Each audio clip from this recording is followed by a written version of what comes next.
Fox Sports. We are Fox Sports. We are San Diego.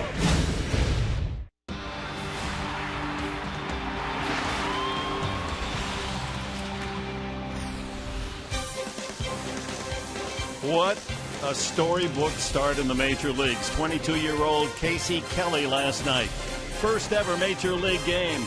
6 shutout innings in front of his father and brother as he defeated one of the playoff teams to be the Atlanta Braves. What a game for Kelly. He called it a dream in his young life as the Padres beat the Braves and entertain them again tonight at Petco Park here in San Diego. Game 2 of the 3-game series, Atlanta and San Diego. So the San Diego Padres win again, 8 in a row, their longest in more than 2 years, and they've won 5 straight at home. That's their longest winning streak here at Petco. Why not win 9? Everything's clicking right now. Fine. Firing on all pistons right now. Every facet of the game for the San Diego Padres. They've got the pitching, they've got the defense, they've got the timely hitting. So continue the streak tonight against a good ball club, these Atlanta Braves. And they got the chemistry of a great spirit down in that dugout. Well, it's as old as strike 3.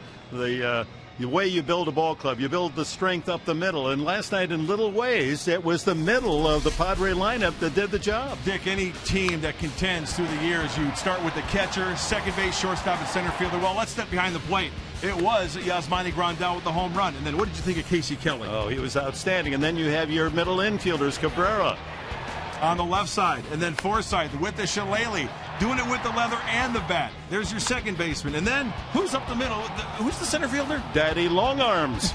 Cameron Maben in center field. Yeah, he covers some serious ground out there, making up with some speed if he doesn't get a good jump. But up the middle right now, it looks very promising for the San Diego Padre Ball Club. They're young, they're fired up, and they're ready to win 9 in a row tonight. And those 5 players, listen to this, 26 years of age, Maben and Forsythe.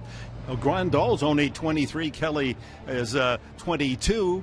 And who have I left out here? Forsythe is 25. Forsythe, right. And so the future is bright there as well. Absolutely. And continuity is a big thing. You look at like these Braves, they've had some continuity during the history of these ball clubs, right? You tie them up, you sign them for a long time. Hopefully they're with us for a long, long time. Well, they're going to roll out a young man who is not allowed to run in some 20 1/3 innings. He beat the Padres in Atlanta, and he'll go against Andrew Warner, who made his major league debut a week ago with a victory. Warner against the outstanding Atlanta Braves lineup tonight.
living life like you should. Just say you never had it so good.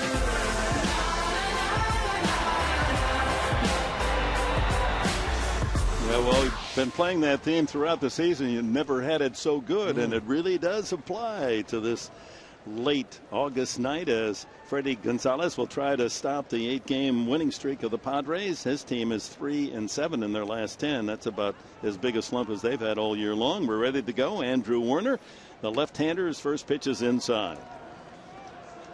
The Braves, with a left-handed dominant hitting lineup, have seen a lot of southpaws this year, and the Padres are going to throw 2 back-to-back here. Warner tonight and Eric Stoltz tomorrow afternoon. They have a losing record against left-handed pitching, and they're some 20 games above 500 against right-handers. Warner's first start, solid 6 innings, allowed a couple of runs, and his first major league win. 1-2 to Michael Bourne. Casey Kelly, a spectator, a happy man today, barraged by reporters and the media. Pleasant young man. Strike 3 called. Bourne caught looking. Good start for Andrew Warner, and this is the lineup he'll be facing throughout this evening. Bourne, then Prado and Hayward. Chipper Jones in the cleanup spot. Then another left-handed bat, Freddie Freeman. Reed Johnson in left field tonight, a right-handed hitter hitting at 300. Brian McCann, then Dan Ugla, and Chris Medlin, the pitcher. Well, at first pitch, Dick, it was 72 degrees, but there's some humidity in the air. And the reason why I say that, maybe Andrew Warner can challenge these hitters a little bit more. And it'll be interesting to see him face Chipper Jones from the right side tonight. Prado takes a strike. Martin has been tough against left-handers, and of course he sees a lot of them. As a right-handed batter, they don't take him out of the lineup. He's hitting .331 on the season against lefties, above his .295 overall average. Jason Hayward on deck. Chipper Jones in our interview quick to point out the fine young talent on this Atlanta roster, including Hayward. Nice interview, by the way. Thank you. Well, how can you miss with this man? I mean, we could have gone another 20 minutes. Sure. You could have had a cup of coffee with him. That's right. And he would have been willing to do it. And here's a great player that understands his obligation to the fans and the press that he's giving back by his cooperation. Ground ball up the middle, base hit. Prado with the first hit of the game, a solid single to center. And let's take a look at the Padres defense, brought to you by Mazda. Quinton on his birthday, 30 years of age. Maven and Venable in the outfield. Headley, Cabrera, Forsythe, and Alonso around the horn. John Baker handling the offerings of 25-year-old Andrew Warner. 30 years young today is Carlos Quinton. Usually players on their birthdays do something special. Well, Jason Hayward against the Padres, something about that SD on the uniform that brings out the best in him. He's hitting .379 against San Diego this year. He's punished other teams as well. Last 13 games at a .380 pace. 1-1. Well, Andrew Warner has to rely on the location as you take a look at the few scattered clouds here. Did you get a little sprinkles coming to the ballpark today? I did. Coming up. Yes, absolutely. Unusual late August. That counts for the humidity here tonight. Almost Atlanta weather. Breaking ball away, 2-1. Andrew Warner does not have the wipeout pitch, the strikeout pitch. Not a lot of swings and misses. He's going to have to rely on location, the fastball down and away to the lefties, and that little sweeping breaking ball we just saw that missed for a ball. Infield back looking for 2, but Hayward's a good runner. And it's 2-2. And how about that anthem tonight? The Hornswoggle. The sound of, I counted quickly, 25 French horns playing the national anthem. It was a terrific feeling. It just filled the ballpark with a very great sound, wasn't it? Yeah, terrific sound. There goes the runner. Broken bat, fly ball. Did he catch it? No. Headley now fires to first. Hayward had stopped thinking that the ball would be caught or he would have been safe. There's a lesson, folks. You run out everything. He thought he had hit a fly ball to Headley that would become a double play because the runner Prado was going. Instead, Headley couldn't field it cleanly, and Hayward had stopped, and here's what happened. He got sawed off, and I'm just glad that bat did not hit anybody. He had it in the webbing, didn't he? In and out of the glove, and great second effort. And you made a good point, Dick. Jason Hayward stopped, had to restart the engines, and they get him just by a full step. The bat's broken. Looks like a double play. Oh, no. Oh, I better get going. Too late. Yeah, at first I don't think he realized where the ball was. So a man in scoring position for Chipper Jones.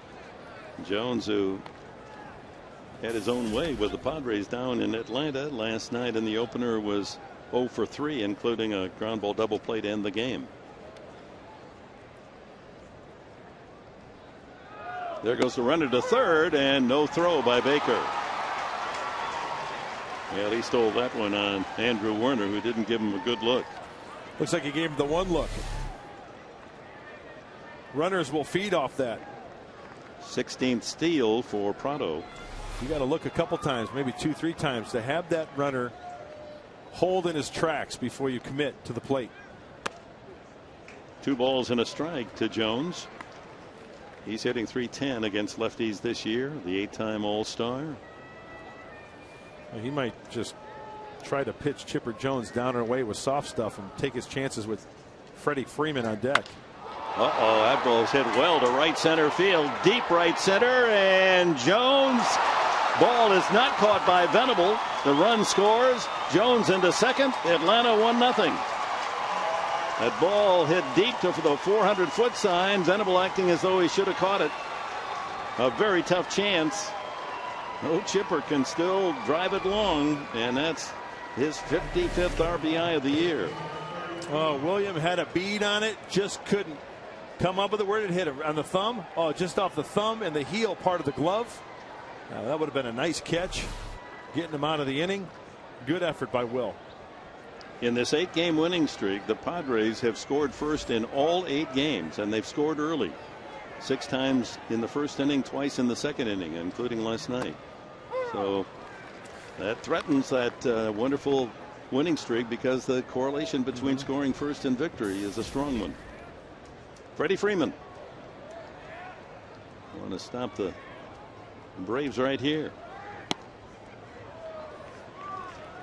You know, I think if you asked Will Venable, hey, was that a catchable ball? No doubt about it. I think by Will's reaction, he expected himself to catch that ball, even though it was a tough play going away from the infield. Number and name towards the infield.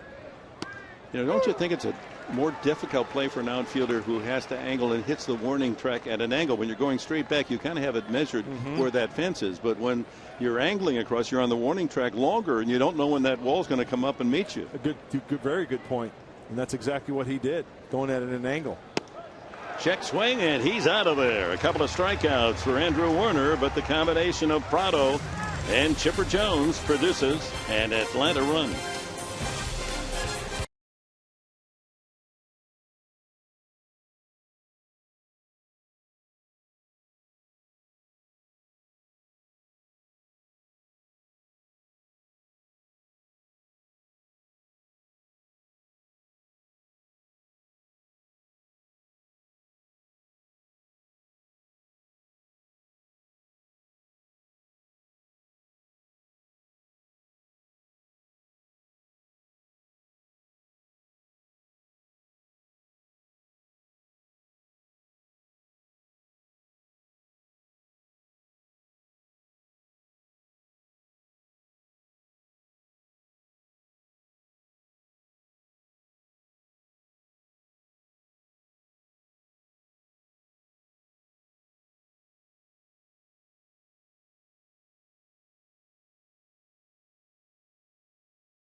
inning tonight. Let's look at the San Diego lineup.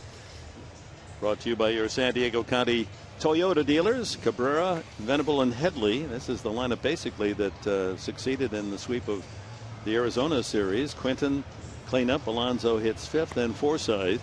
Maben bats 7th, then Baker and Werner will hit 9th. And what a pitcher this young Chris Medlin is off Tommy John surgery. He's 26, and he's been nearly perfect in his 5 starts. Another pitcher coming off Tommy John and coming back stronger than ever, and the numbers prove it. The ERA, the starts because he was in the bullpen for a while, opponent's batting average, but he's got a plus fastball, curve, changeup, and a slider. Dick, it's all about location with Chris Medlin. Pounding the zone.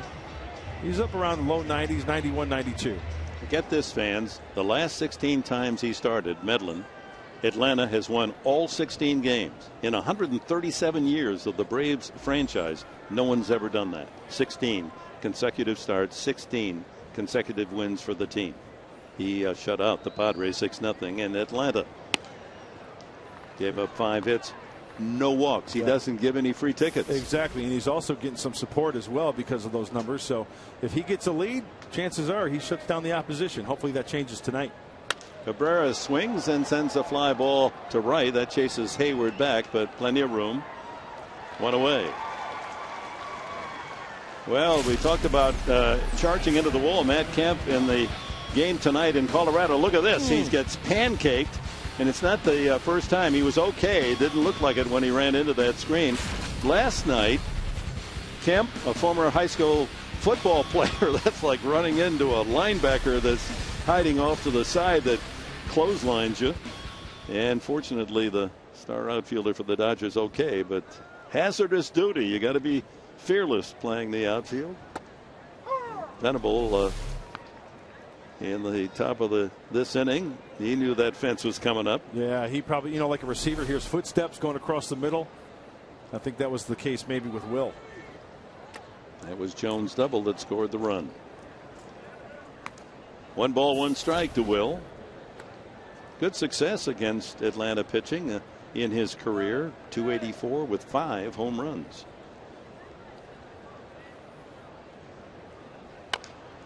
Rolled by the mound. Ugla with the easy flip, 2 away. Well, the Braves defense will get lots of work from Medlin, who throws a considerable number of ground balls. Reed Johnson, Bourne, and Hayward in the outfield. Chipper at third with Prado at shortstop tonight. He's played 5 different positions. Ugla and Freeman complete the infield, and Brian McCann behind the plate for skipper Freddie Gonzalez. His team is 17 games above 500 and have a chance to gain on Washington tonight as the Nationals were shut out in Miami in a curious game. That was Steven Strasburg who started. The final score was 9-0. Headley takes in the dirt, 1-1. Strasburg, Dave Johnson, the manager, had him pitching at the start of the 5th inning, trailing 6-0. And he gave up another run, 7-0. Now here's a man they're counting innings. Why would he still be in there? Exactly. Good point. You almost wonder if Johnson, the manager, and the general manager, Mike Rizzo, are into a little thing there. As Rizzo has already said, well, we're going to shut him down at a certain number, and Johnson probably doesn't like that call. I'm sure we'll hear the rest of that story come tomorrow, or if not sooner. I would guess the Washington press are going to examine why would you keep a man that you're trying to save innings and you leave him in a 6-0 game to give up another run in the 5th.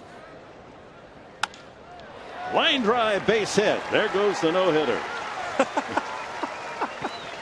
I like it. Chase Headley with a solid single to right. Mr. August is the first base runner for San Diego. Well, Chris Medlin will throw that 2-seam fastball in off the plate to lefties and then run it back in. It'll most likely straighten up the left-handers, but Headley does a nice job of staying on it. It's elevated and spinning on that ball nicely for the base knock. Brings up the birthday man, Carlos Quinton. On the upside of 30 now. Against Atlanta in his career, .273, 3 home runs. 30's the new 20 these days, so he's got a lot of time left, a lot of gas left in that tank for Carlos Quinton. High hopper to Chipper Jones, made to order. 5-3 on the double pull on the final out in the first inning. We go to the second, 1-0 Braves.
Atlanta leading San Diego right now by a score of 1-0 as we begin the second inning, and it is Social Media Tuesday here on Fox Sports San Diego, and there's a great way to connect with us. It's called Game Connect. Go to foxsportssandiego.com. You can see it on the lower right-hand side. That's where you connect, and you get all sorts of information on the matchups, the statistics during the game, and there's also a social media window. Send us your tweets. Use the hashtag FSBooth. It also picks up Padres as well. And I'm sure we'll have some great topics to discuss tonight. Let's send it back upstairs to Genberg and Mark Grant. All right, Layla, thank you. Here's Reed Johnson hitting an even 300. Came over from the Cubs along with Paul Maholm, the pitcher, last night. The trade deadline, bounces one up the middle. Forsythe with a stop, but no play. Johnson with an infield hit. It's a couple of base hits right back through the middle by the Braves. Hey, Andrew Werner will take those all night long. Chances are they're going to be at one of the infielders. Just one of those spots you're going to have nothing you can do about it. So Brian McCann, the left-handed hitting catcher, comes up. It's interesting in the chat with Chipper Jones when he talked about the young Braves. Brian McCann was one of the men that he mentioned. He's been an all-star for so long and an outstanding player in the league. You forget he's just 28, McCann, the hitter. Chipper already making a dent in the scoreboard. 1-0.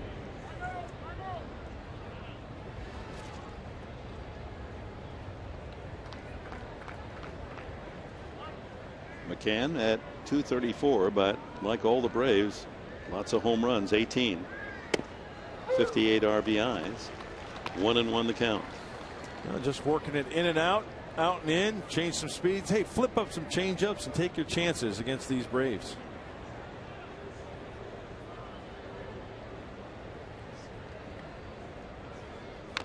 I mean, if you're a pitcher like Andrew Werner, Casey Kelly, I think this is a pretty good litmus test pitching against a team like this Atlanta Braves, a team that's in contention, a team that has some veterans, some all-stars, a future Hall of Famer. And see, see how your stuff measures up to Absolutely. A lineup like this. Yeah, this is a team that expects to be in the playoffs. He got him. Caught him looking at an 89-mile-an-hour fastball. That's 3 strikeouts for Werner. Well, a reminder, folks, that tomorrow at 10:30 here on Fox Sports San Diego, we'll have a live Padres press conference regarding the sale of the franchise. So that final step apparently has been taken, and the announcement to be made tomorrow morning at 10:30.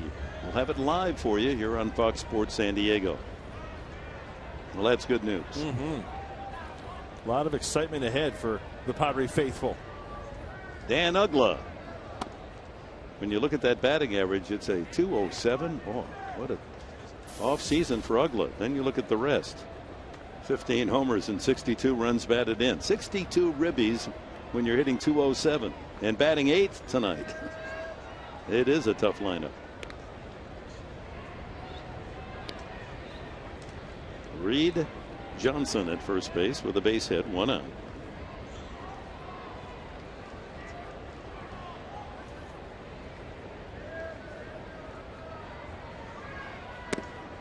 Misses outside with a changeup.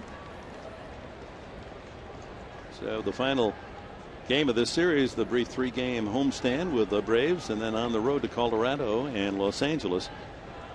And we have some of the members of the military with us tonight. That's great to see. 2-1 the count.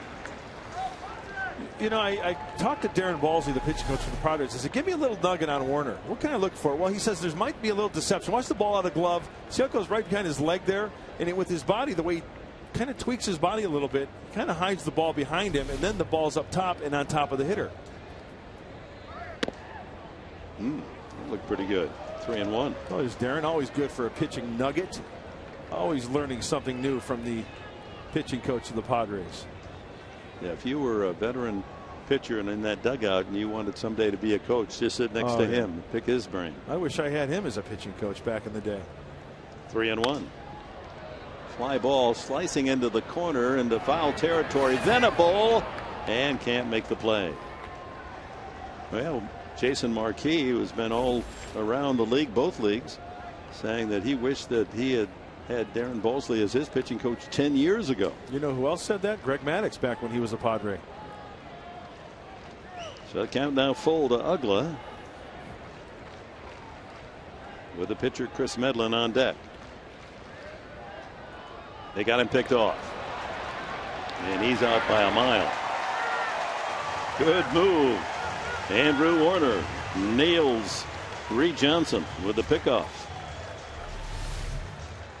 Now, as soon as that leg was lifted, Reed Johnson was off and running, and Logan Forsythe, just get that glove down in front of the bag, let the runner come to you, and you can see Alonso creating a throwing lane. He went to the baseball. Did you notice?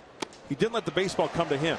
And then he strikes out Ugla. Boy, good strikeout start for Andrew Warner. 4 punch outs in 2 innings. But Atlanta leads 1-0.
AT&T, the largest 4G network. AT&T.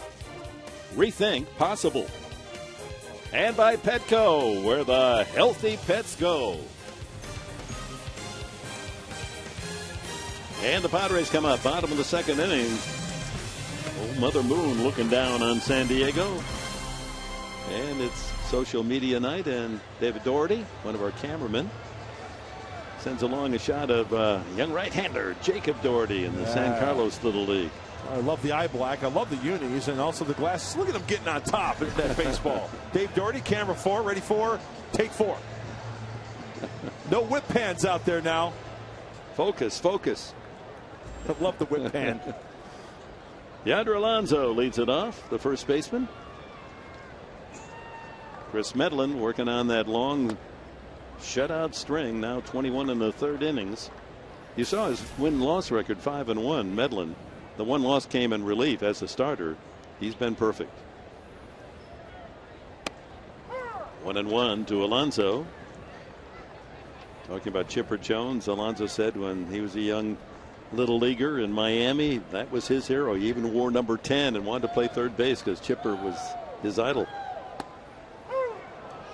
Low strike there. Well, that got some of the fans behind home plate groaning.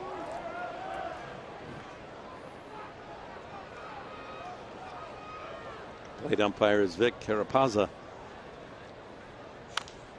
Fouled at the plate with Cooper, Foster, and Timmons working the bases tonight. You know how time flies. I remember seeing Chipper Jones walk into the Braves clubhouse in 1990 after the draft in a pair of jeans, a t-shirt, and his high school hat. Out of Jacksonville, Florida high school, Bulls Academy. In the dirt. Just a shy kid. Everybody giving him a hard time. He was the first player drafted now, and it wasn't a secret that he was going to be pretty good. Yeah, it was between him and Todd Van Poppel, and Bobby Cox wanted an everyday player, the switch hitting third baseman. How'd that work out? Yeah, pretty good. Alonso caught looking, one away here in the 2nd. And also Todd Van Poppel committed to University of Texas, so that kind of shied away the Braves. And they chose a kid by the name of Larry Jones. Right at the knees there, two-seamer. I like that story about fans trying to get on him by calling him Larry, and he is amused by it. And of course at Shea Stadium, you can just imagine those fans getting on Larry. Hey Larry, no way, mister. Here's Forsythe, and he said he had some of his best games at Shea, including his first big league home run, and so he named one of his sons Shea.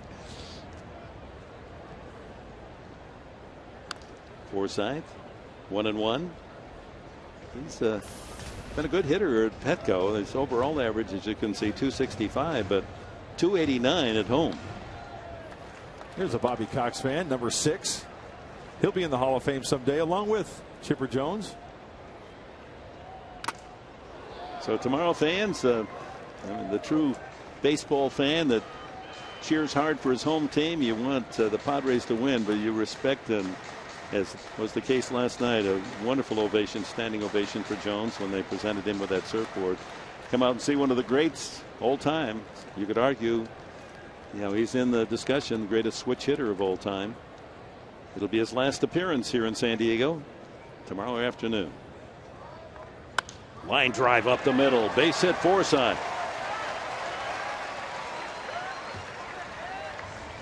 We had a hit against Medlin and a couple of lineouts in Atlanta. He was the one player that seemed to read Medlin better than the rest. Second Padre hit. Cameron Maben the batter. Aggressive swing by Forsythe and short and quick to the baseball.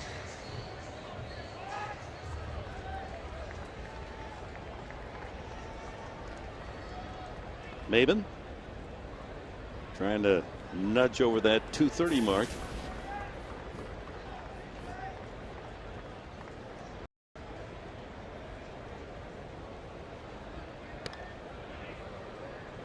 Forsythe 5 steals. Medlin's got a quick move, quick with the feet, dart thrower over to first base. You don't want that big arm swing.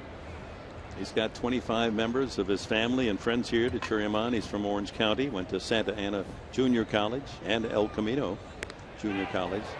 That was closer. That's the maximum lead that Forsythe best take.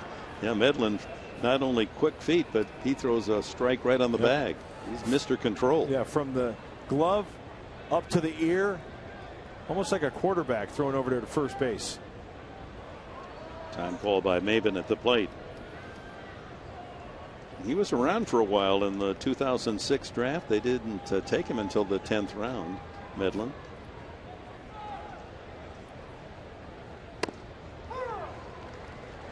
Hits his spots. Yes, he does. That's what his game is all about. Both away to righties and into righties, and vice versa to left-handed hitters.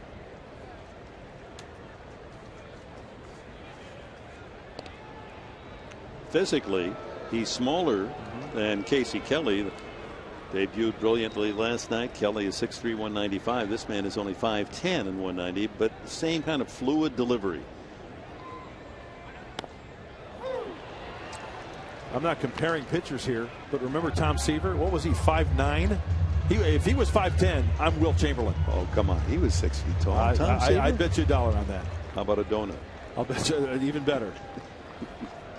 He might have been 5'11", because I remember meeting him in New York, and I was like, wow, this is my idol growing up. And he's like, I'm kind of. But you're 6'3", 4", aren't you?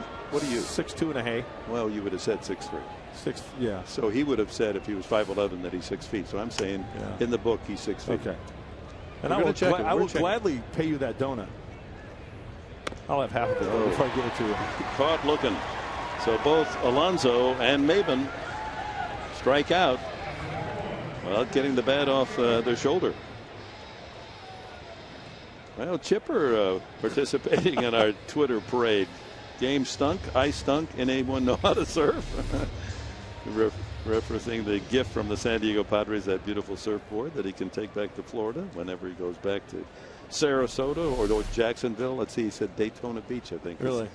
Where he grew up. He's accountable, isn't he? That's what you got to love about him as well. Yeah. You know, the line that I wrote down, it would be good to put up on any locker room board, baseball locker room. We'll wait till after this pitch to John Baker.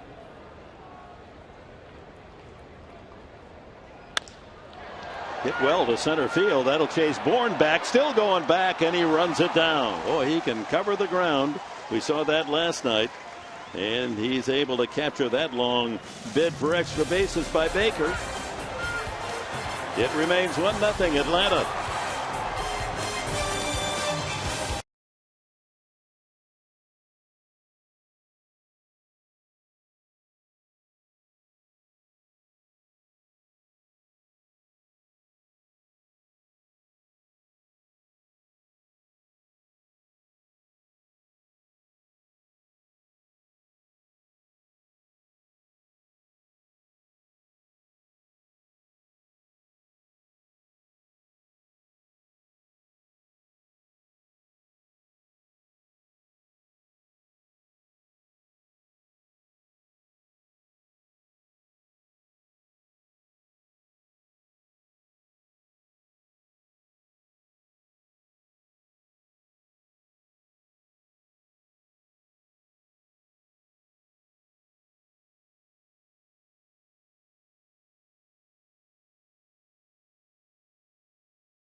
Lead 1-0. Time now for our AT&T trivia question on this beautiful Tuesday night.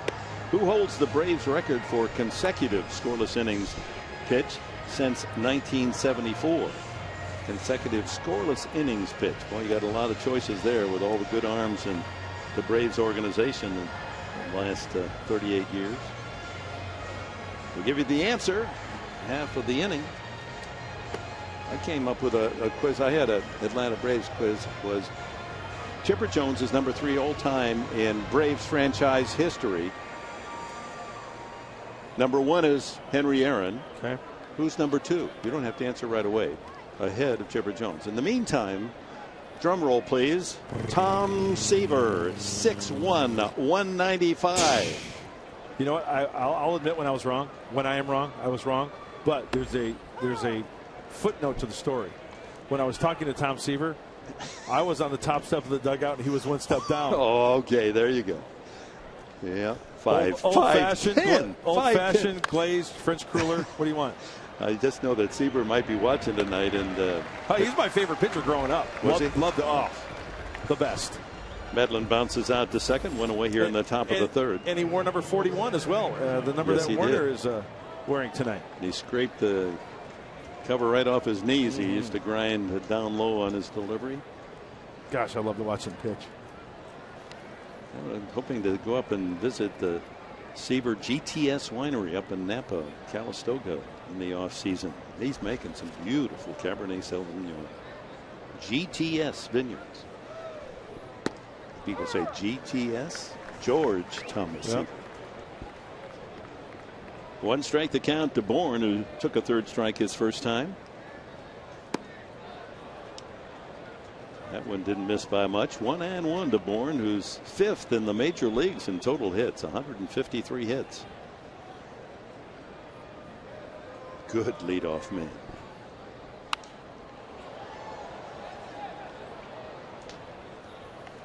Oh, look at that. Tony's just taking that moon and putting it right through the 5.5 hole. Oh, take a picture of that. Is that beautiful?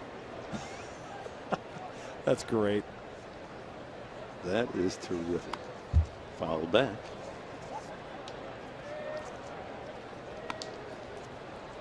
Magic of television, the magic of our world. Nice going, director Michael Odino and your camera crew. They don't miss a thing. Jammed, and that'll fly foul down the left field side. So I got a moment here. The one thing about the Chipper Jones interview where I'd like to make a little poster for a baseball locker room. Yeah. Be 1/9 of the equation. It's a team game. Isn't that's terrific? That's be 1/9. You're not better than the team. Right. Well put. You young little leaguers, get full of yourself. Just remember that you're just 1/9. There's a big, powerful 8/9 that make you part of the team. 2-2 it remains on Bourne. And as a leadoff hitter, Michael Bourne can foul off some pitches, which frustrates Andrew Warner. He has to stick to his strength, though. Down and away, that's where he likes to throw it. Oh, that got him in the helmet, but it was a slow curveball, thank goodness. And Bourne's okay. And he says, no. He waves the trainer off. I'm okay. And that ball was off speed and got away. Looked like it clipped him on the back of the helmet, didn't it? Yeah. He turned the right way, and luckily that helmet stays on. Yep. You know what's interesting about the way the game has changed? The helmet has changed the game. 30, 40 years ago, on that pitch, the hitter would just drop, and it wouldn't even come close to you. You would just leave your feet and drop. You were taught to do that. But there's almost that false security given with the helmet, same as football with that big mask. And sometimes good, sometimes not so. But fortunately, that was not a high, hard one, just a spinner that got him. So he's okay at first base with 1 out. Martin Prado singled and scored the Atlanta run. Came home on Chipper Jones' 2-out double in the first inning.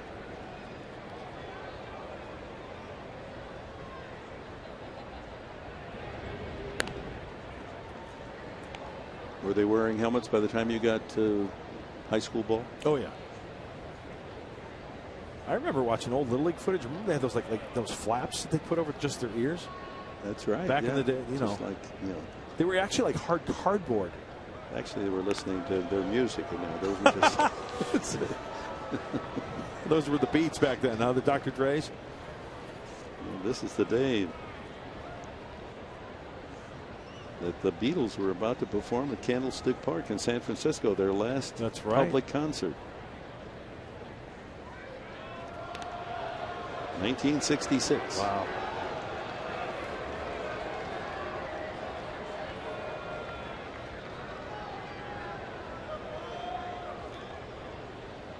Warren, 37 steals, leads the National League.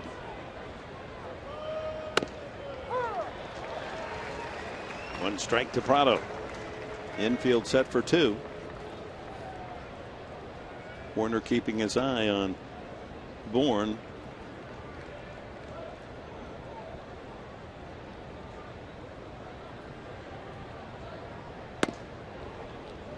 One and one. Moment here to reflect on our Lexus keys to the game. Well, first one is 8 is great, but 9 would be fine. Keep this streak going. 9-game winning streak's got a nice ring to it. And the home of the, no, not the Brave, home of the Padres. Believe it or not, folks, they're back to 500, 32 and 32, right here at their home digs. Oh, right through the legs of Alonso, and that'll take Bourne on to third. Forsythe has to go out into shallow right field to gather the ball, and it's first and third for the Braves. That was a double play ball, but Alonso came up on it.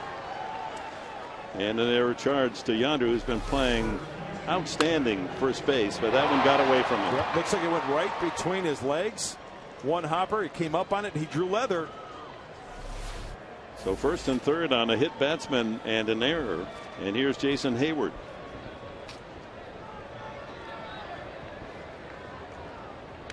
Hayward grounded to third his first time. Yeah, I was just about to say this before Prado swung at that pitch, but he leads, or he's second rather, grounding into double plays on this club 15 times. Grounding into double plays. I'm sorry, 15. I mean, it was hit hard, and Yonder may have been guilty of what so many players do, and that is, I'm going to field this. Do I go to the bag first, then throw to second, or am I going to throw to second, then to free? He might have just that little moment. Yeah. Lost concentration, and the ball ate him up.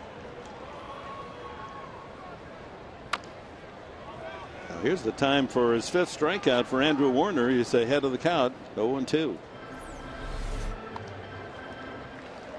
2012 National League Award candidates. These are candidates for comeback. Jason Hayward from not a bad year last year, but this year is outstanding. H.A. Burnett with a 15-5 record. Buster Posey, 19 home runs. Oh, Ryan Ludwig, he should get a lot of votes. Oh, yeah.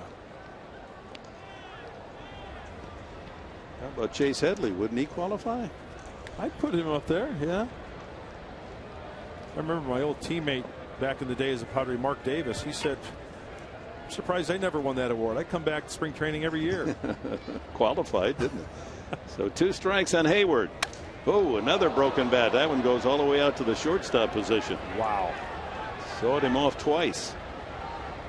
Well, this might surprise fans when you talk about Chase Headley and his 80 RBIs.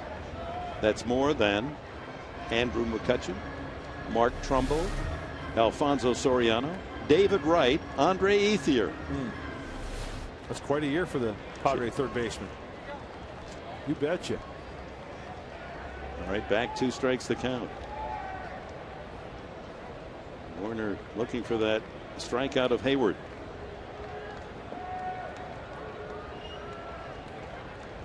Maybe running out of bats, Hayward.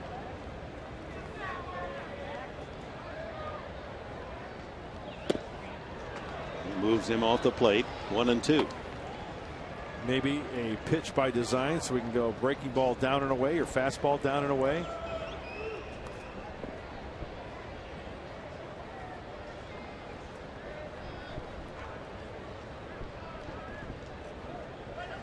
Struck him out. Curveball. It swung out of the strike zone. That's his 5th strikeout and comes at a perfect time. Now the Padres have the 2nd out on the board, and the Braves can't score on an out. Well out of the strike zone. I think Mark Sweeney down by the dugout, that fastball setting up because Hayward's probably got in the back of his mind. He might be coming back inside again. You know this more than anyone, Mark. Coming inside like that opens up that side. You know, he stays off the plate a lot in Hayward, but moving his feet just a little bit previously to that last pitch really opened that up. And Mark Sweeney, you have to give credit to John Baker helping to set up that strikeout. And that's the reason why you're seeing him work with him. They worked so well together last time. John Baker definitely knows those scouting reports, and he executed it right there. Here's Chipper again. RBI double the first time. Take strike 1. Think about Jones, how with all of his years, now 40 years of age, how well he knows the strike zone. He struck out only 36 times all year. For a man that hits with that kind of power. This one at Headley has to back up, goes the short way, and the inning's over. So Werner, good pitching around the hit batsman and the air. It remains 1-0.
Nothing on social media Tuesday, and the tweets continue to come in. Thank you for using the hashtag FSBooth. And Little League, our topic today. How about that picture? Thanks, Padres, for supporting our Little Leaguers. Part of that Padres initiative to give away jerseys, and some of the greatest ones we've seen so far. Also, this one from Michael Noble. He played in the 2001 Little League World Series for Oceanside.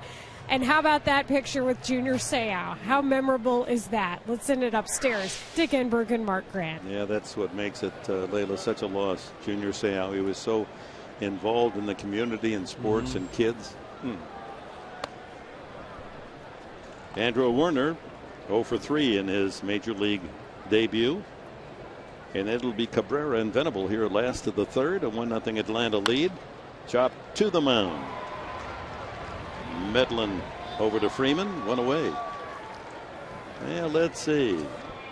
It's always fun to you get famous people and you see them when they're young and you try to recognize which one of those is Bud Black, folks.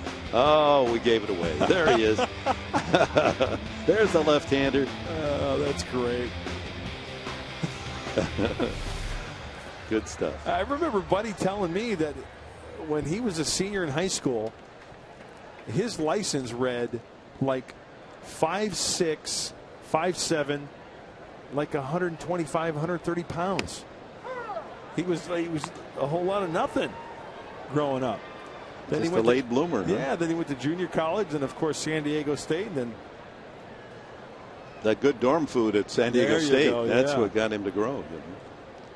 Cabrera up the middle, base hit. Third Padre hit. They've had a single in every inning. So 1 out, tying run aboard. Cabrera, a good base stealer. Right back up the box. Hockey suit. And I love the ground ball to the center fielder. That should be the title of your autobiography. Ground ball to the center fielder. Yeah. I love the ground ball to the center fielder. Cabrera followed by Will Venable, who grounded to second base the first time. Cabrera's string of 24 successful steals without being thrown out was broken in Arizona by that strong arm catcher Montero.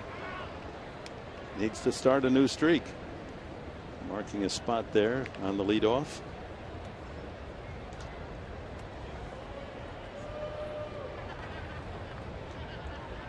Well, September around the corner, and of course then there'll be the call-ups by teams from their minor league clubs as their season ends in the minors. Got him. Cabrera can't believe the call from Ari Cooper. Let's see it again. There's that quick move by Medlin. Padres got to respect it. Very quick with the feet, a dart throw over to first base, and a perfect strike. Look at this pitch, or look at it. Actually, I take that back. It was up around Freddie Freeman's head. He just got Cabrera leaning so much. And I was going to ask Mark Sweeney, you know, what do you, with a guy like a good move like Medlin, what do you focus on? Well, you got to really try to get as much as you can because you want to see that move as much as possible to give information to the dugout in case they are in that same situation. But it is going to be really tough to, you said, Mark, he's got very quick feet. Yeah. So bases empty, 2 outs now in the third. And that wasn't even that good of a throw over there to first base. It was high. He just happened to be leaning a little bit too much.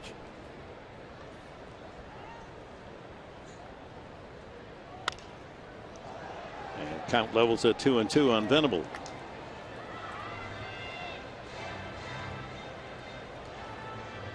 Will's baseball card. It's pretty cool, huh? Have you ever gone into a memorabilia shop and seen what your card, your old baseball card, might be worth? Oh, yeah.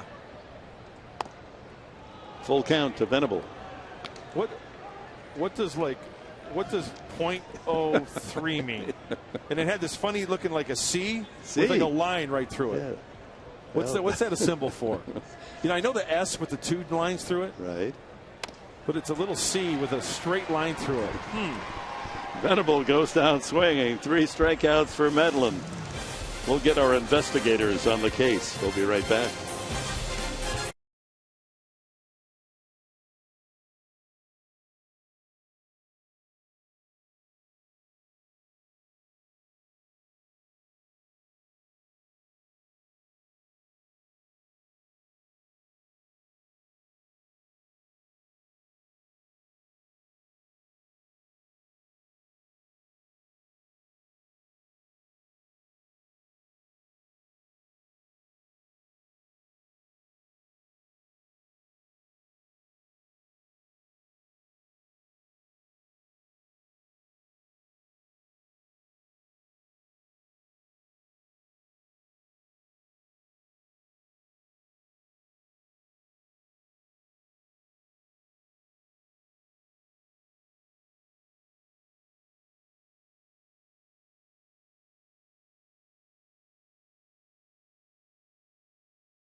Real crafty lefty. He can spot up on the other half. I mean, he's come a long way since I caught him in Tucson. He was spotting his fastball, throwing his curveball for strikes. Great changeup that I hadn't seen in a while. I got to go back in there and let him know it wasn't supposed to be for me. Yes, Monty Grandal talking about Casey Kelly's debut. It is our Geico quote of the game, and Grandal called a great game. Dick Enberg, Mark Grant, you can attest to that. I think he does deserve some of that shaving cream.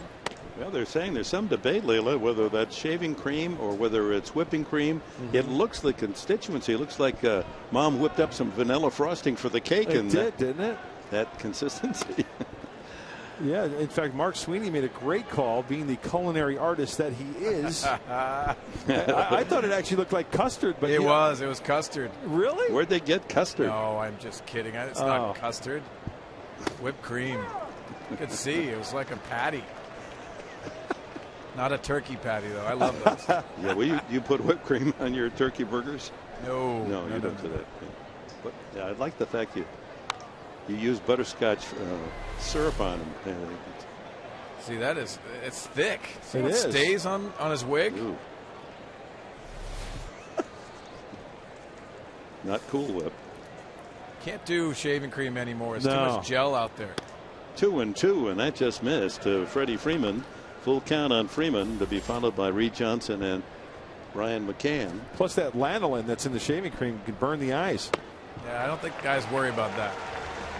What, And burn the another eyes? strikeout. We're looking at how much on eBay a Mark Grant baseball card would cost you, folks, as Werner logs another strikeout. That's 6 for him. And I mean, this is going to be tough. You got to dig deep, folks. If you want just a plain old Mark Grant, $1.20. Come He said on. only 3 cents. Come on. But if you've autographed it, $8. Please, ladies and gentlemen, don't spend your hard-earned money on that.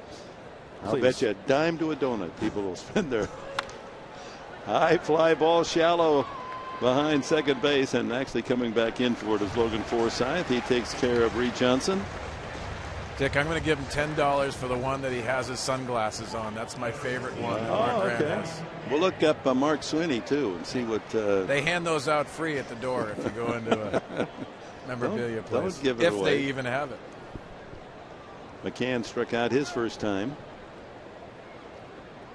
So Werner, except for the first inning with a ground ball single to center by Prado and a 2-out double by Chipper Jones, almost caught by Will Venable, is pitching a fine game again. 6 strikeouts, good control, no walks, but he did hit Michael Bourne.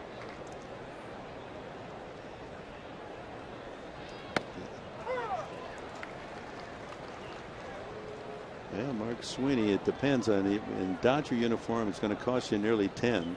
That's but a if you like him in what uniform is that? That's the Rockies uniform. Yeah, that's only $1. Well, the one, it's a beautiful shot at Vero in spring training. Mark's in the box, and catcher umpire autographed version. Right now it's at $9.99. Buy it now for $15. Deflected, I believe, by Werner to shortstop Cabrera. 1-6-3 put out, and Werner retires the Braves in order in the 4th, and it didn't cost you a penny.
Up the middle of the order, Headley, Quinton, Alonso, anyone gets on Forsythe.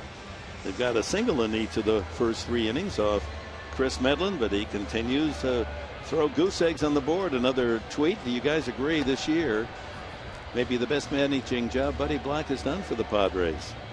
Well, you know, he just the fact that he had to labor through with his team in April and May. You know, I was looking today. If the Padres win tonight, it'll be their 17th win in August.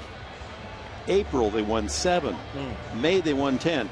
If they win 17, that'll match the full 2 months to start the season. And he's rallied this team back, educated them with his great coaching staff, and made them winners here in August. Always positive. Great dealing with the youngsters. Great dealing with the veterans. And yeah, I mean, getting the most out of these players right now to make it interesting down the stretch. You know, I had a scary thought last night. I woke up in the middle of the night. I don't know why I would be thinking about this, but I've been thinking about Mike Scioscia. There's a lot of rumble up in Anaheim that if the Angels don't make the playoffs, that it would be Scioscia's last year. I can't imagine that, but he's considered one of the best managers. And I was thinking, gosh, if they would let Scioscia go, I sure hope they don't ring Buddy Black's phone. Keep him here in San Diego. Chase Headley single to right and hits this one deep to left field. That'll take Reed Johnson to the warning path, and he's got enough room. One away in the fourth. Something's placing Clayton Richard and Darren Volz the animated conversation. Darren Volz is always good for a funny story. Mark Sweeney's down by the action. You got your antennas on down there? I do. And you know what? When Dick was talking about Buddy Black, I think the most important thing, and you know this, Mark, as well, Buddy Black is always going to defer to his coaches doing such a great job. But it is the whole staff has really energized these guys to play a much better baseball out on the field. As we've said in his 6-year career here, Bud Black is the dean of students. And those are his professors teaching the classes. Quentin way out in front of a changeup. 0-2 the count. He grounded to third his first time. Glenn Hoffman, great job. Infield, coaching there at third. I mean, it's just not coaching for Roberts and Hoffman. They've got other responsibilities. Base stealing for Roberts. Rick Renteria, Alonso, Powell. Dual hitting coach. With Phil Plantier, you saw him, Phil, a bit earlier. Soft fly ball center field. Bourne eases in for the second out. A couple of fly ball outs here in the fourth to Yonder Alonso. Well, we know that Carlos Quentin likes the fastball, and Medlin throws him a fastball first pitch. That's a changeup there. And then he goes to the wrinkles. That one misses down and away, and out in front of it just a little bit, but good pinpoint control on that breaky ball down and away. And he hasn't walked a man. Struck out 3. Ground ball sharply, but Jones playing off the bag and able to throw out Alonso. 1-2-3 for the first time. The story. Chris Medlin through 4 leads 1-0.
Brought to you by Sequan Casino. Sequan's delicious all-you-can-eat surf and turf buffet with prime rib, crab legs, and over 100 selections, only $20.95. And by your San Diego County Lexus dealer, who invites you to test drive a luxurious Lexus automobile today. For more information, visit Lexus.com. And back at beautiful Petco Park, middle game of this 3-game series after 4. Atlanta 1 run, 3 hits, no errors. They've left 3. The Padres no runs, 3 hits, 1 error, and have stranded 2 as Andrew Werner and Chris Medlin in the pitcher's duel. Braves got their run in the first inning on a double with 2 outs. Chipper Jones. This is Dan Uggla. Then it'll be the pitcher Medlin and the leadoff man Bourne in the top of the 5th inning. Uggla struck out swinging first time. 1-1 the count.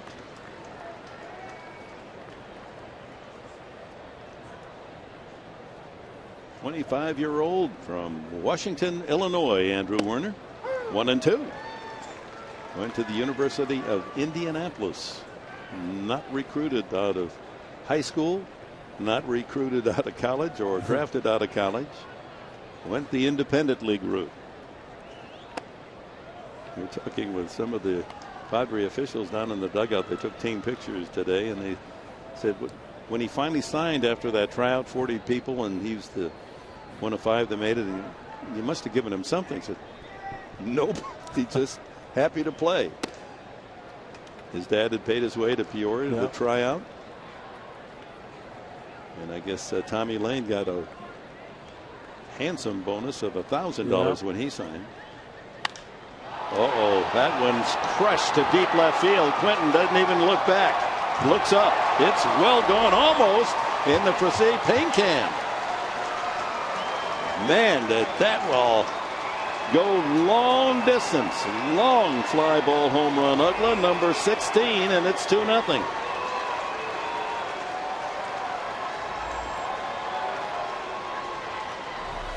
Well, it was a full count. Andrew Werner trying to fool him down and away with a changeup, it looked like. He got it up. Yes, he did. How close did this come to go? It hit right on the lip of the can, didn't it? Just below, it looks like it hits that railing. Oh, and then it bounces up. Right. It appears to. Do they still have that deal going with $500,000 if you plant one in the I believe paint so. can? Now, whether it's a hometown Padre or a visiting player as well. Got to get clarification on that. That was close. Medlin grounded to second base his first time. Boy, a high changeup it looked like. Yeah. You know, when you throw a fastball, you kind of supply the power, but an off-speed pitch like that, you put a charge into it. So here's your number 8 hitter with 16 home runs. This is as powerful as those arms, this lineup of the Braves.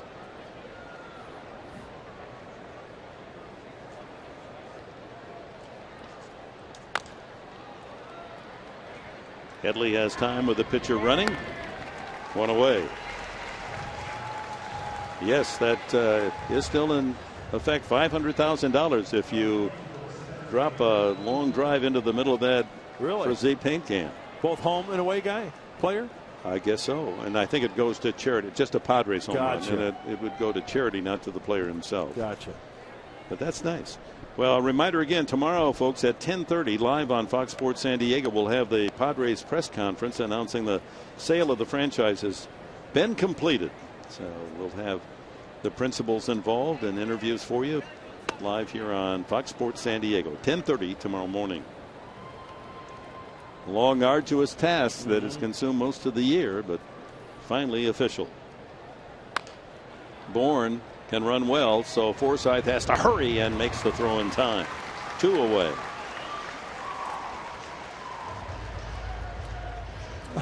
We've got another tweet coming in.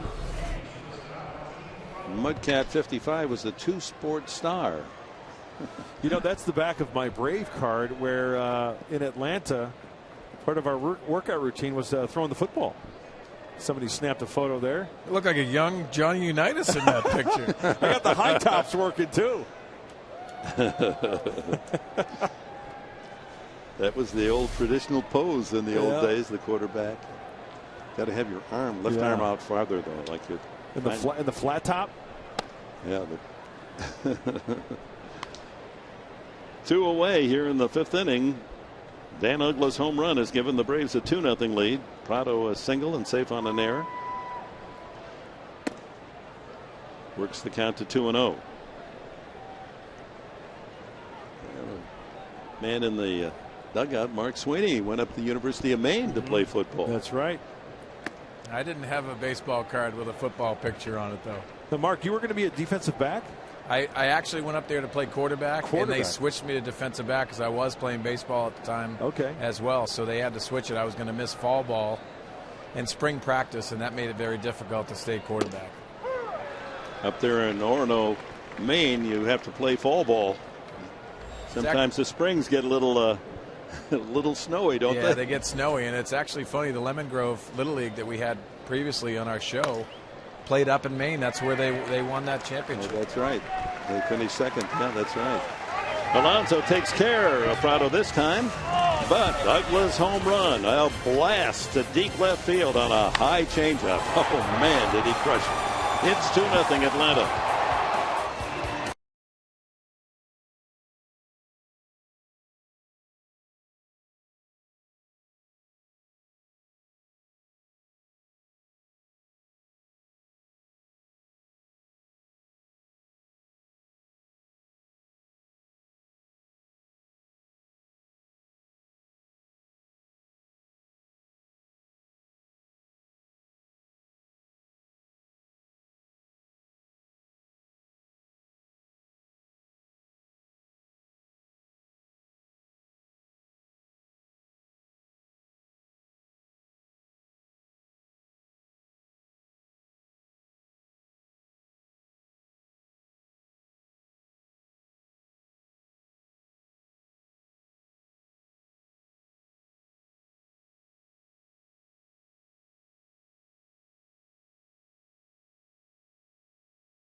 Fulcrum of that defense, improved defense, everyone feels, as they get ready for the start of the season. Here's the answer to our trivia question, our AT&T trivia question tonight. The Braves record for consecutive scoreless innings pitched. Greg Maddux went almost 40 straight innings without giving up a run. No surprise there. Last of the 5th, Padres now need 2 to tie. It'll be Forsythe, Maven, and Baker to bat against Chris Medlin. Medlin showing San Diego fans what he offered in Atlanta when he blanked the Padres 6-0, a complete game shutout a week and a half ago. Trying to go the 17th start in Atlanta, winning 17 games. Never been done. 137 years. That's incredible. Franchise history. Forsythe lifts a fly ball to right. Easy chance for Hayward. Forsythe single to center his first at bat.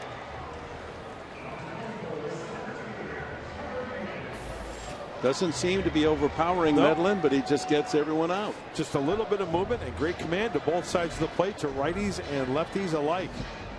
It's like that last pitch to Forsythe. Down and away, not much a hitter can do with that pitch. They might flare it out there for a base hit. They might get a line drive, maybe a two-hopper through the hole. Most threatening drive of the night for the Padres against him was Baker, deep right center field. That in some parks that would have been trouble, but Michael Bourne chasing it down. Maven took a third strike his first time. Back of the plate and out of play.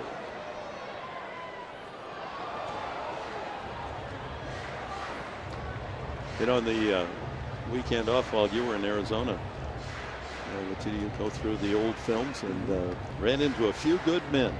Great movie. Wasn't that a terrific movie? Yeah. One of my favorites. Tom Cruise. Of course, Jack Nicholson with that great courtroom tirade. And you're big on trivia. And in that movie, Tom Cruise, a lawyer, had a good luck symbol that he used whenever he was thinking, what was it? It was a baseball bat. That's right. He went to his closet. All right, part 2. Weak wave and a miss. Maben goes down swinging. 4th strikeout. Well, today we wish Subway restaurants a happy birthday. Let's take a look at this date in baseball history presented by Subway. Mike Schmidt passes both Ted Williams and Willie McCovey on the all-time home run list, hitting his 522nd. Phil's 8-1 win over the Padres. 522 for Mike Schmidt. Baker hit the ball long and high, but Bourne able to capture it. The second part of the question was, there's a scene where Demi Moore comes to Cruz's apartment. Right. And in the background, there's a baseball game. Who was the announcer in that game? Actually, the game is at Atlanta's Fulton County Stadium. David Justice is at the plate, and they're playing the Padres, and Jerry Coleman, the Colonel, is the play-by-play voice. You're amazing. You're amazing to remember that. And the pitcher was a left-handed. Too much information. I mean, I only had the 2 questions. You know what? I know the pitcher, too. 0-2 to Baker. Ground ball swept to second. Ugla right there.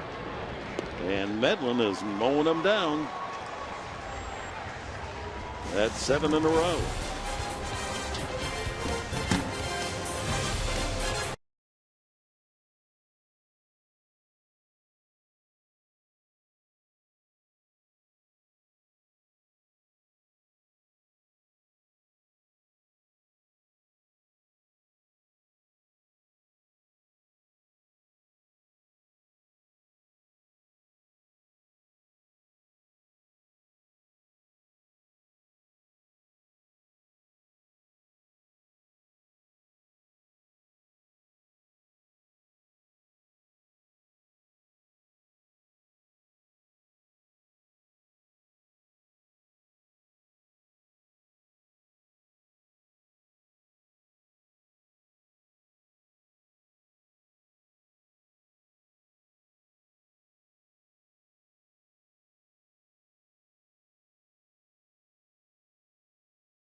Civil twilight, holy weather. We had some interesting weather today around San Diego County, some sprinkles. After 5, the Atlanta Braves on the shutout pitching of Chris Medlin. He continues to be outstanding. Has a 2-0 advantage as Andrew Werner. He's pitched well. A couple of mistakes, a double by Jones that could have been caught by Venable, and a no-doubter, Dan Ugla, trying to hit it out of the county for his 16th home run. It'll be Hayward, Jones, and Freeman in the top of the 6th. I really thought I'd get you on that because it's just a subtle little background. in the movie. And I even asked Jerry Coleman, do you remember, did you go into a studio and voice over? He said, no, I think they just took an actual broadcast. Little stuff like that, especially if it's baseball related, I'll pick up on that. Hayward fouls it out of play. You're a savant. Nah, I wouldn't say that. I didn't say idiot.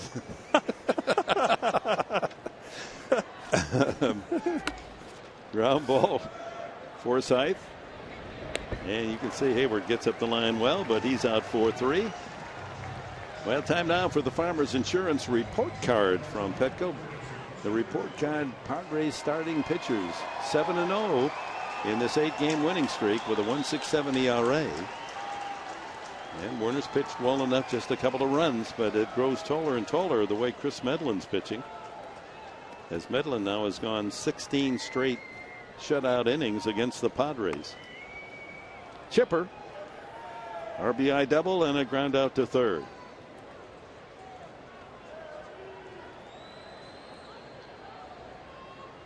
Larry Jones just doesn't sound right, does it? No. Dad is Larry, and he's Larry the second, and his son, he's got a, they call him Trey, one of his 4 sons. Ooh, good pitch. In the strike zone, according to Fox Tracks. Yes, sir. Thank you, Chipper.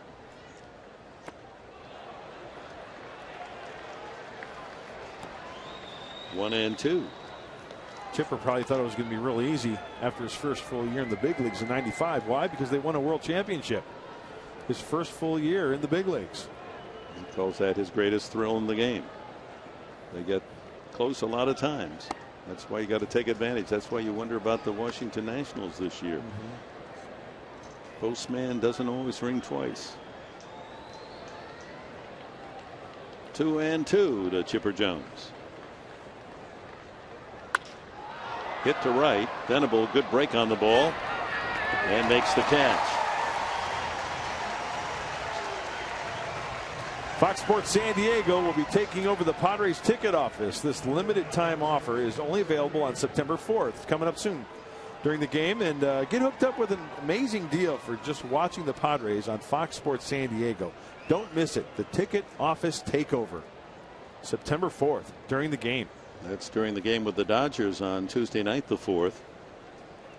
Middle game of the 3 games.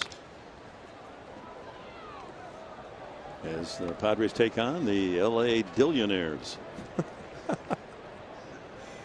They're just throwing money around, aren't they? When Matt Kemp ran into the wall in Colorado tonight, there was concern that they only had another $100 million to go out and get another outfielder on this level playing field that we have. It's just I can't wait to see that lineup. It's not working in Colorado. They were shut out last night, and they're at their final at bats tonight. Watch out. That one just beyond the Atlanta dugout. Well, Colorado's winning a lot of games here. They won 7 of their last 10. We're going to visit them Friday, Saturday, Sunday. Like the Padres, San Diego and Colorado are playing the best ball in the NL West. Strike 3 call. Freeman knew it. He strikes out for the 3rd straight time. 7 strikeouts for Andrew Werner.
2-0, and it is Social Media Tuesday. We continue with the feedback via Twitter using the hashtag FSBooth. Of all the young pitchers who've debuted, which ones have the best chance to start next season in the rotation? So Dick Enberg, Mark Grant, thanks for that question, by the way. And what do you guys think? Well, based on Casey Kelly's performance last night, you've got to think he's a primary candidate. Wow. And you know what, Layla, that is a good question. And that's one of the points I made a couple days ago with the 15 pitchers that have been used this year and the ones that have been doing a good job lately. It's going to be quite an audition come February next year. You know, Richard's going to be there. Volquez is going to be there possibly, right? And maybe Cashner, maybe we'll see Corey Lupke in the middle of the year. Of course, he's going to recover from Tommy John. Amarista comes off the bench and punches a single to left field to open the 6th inning. Well, that's a good opener. The Padres trailing 2-0 here in the 6th. Kelly's 6 shutout innings, only 3 hits. Fine form. I liked everything about him. Good breaking ball, getting on top. Throwing it out of the zone when he needed to as well to get the strikeouts. He had the good 2-seam fastball, and the athlete throws a perfect strike to second baseman down under to turn the double play. And right through the wickets with the bat as well. Father on his birthday able to celebrate number 57, seeing his son along with his brother. Oh no, not another pickoff. Medlin. Finally the Padres get a leadoff man on, and he picks off the second runner tonight. Oh, that's a downer. Emotionally, what? Sure is. A big out that is for Atlanta. Yeah, he got him leaning. And this is a much better throw than before. Got no doubt about that one. The other one was bang bang. So a wasted leadoff hit from Amarista, one away, and to the top of the order, EVERTH Cabrera. Shows bunt. That brings Chipper in from third. You know, getting back to that tweet, Lupke won't be ready. Joe Whelan won't be ready. So it's going to be a while before those two youngsters get a chance because of the injuries to their elbows. Anthony Bass might be in the. Anthony Bass will be in the mix probably. Oh, it's going to be a battle for the 5 starting positions. I think it's going to be a good problem to have, right? With an abundance of arms to choose from. Well, the Padres certainly have auditioned plenty of starters this year, 15 of them. Volquez has passed the test, certainly. He can pitch, and he'll go in the Saturday game in Colorado. Clayton Richard will start Friday, and then Kelly is penciled in for Sunday against the Rockies.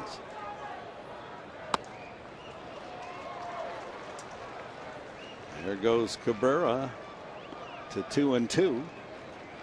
He's flied out and singled. He was picked off the last time. So the Padres have had 4 hits, 4 singles, and 2 of them have been picked off by Chris Medlin. Clipped foul. Well, to Andrew Werner, it's interesting. At 2 starts now in the big leagues, identical numbers. 6 innings, 2 runs, 4 hits. Got the win. First time out, pitched well enough to win tonight, but leaves the game trailing 2-0. Strike 3 called. Cabrera caught looking, and I guess that's testimony to Chris Medlin's stuff that he gets so many strikeouts looking. That means good movement.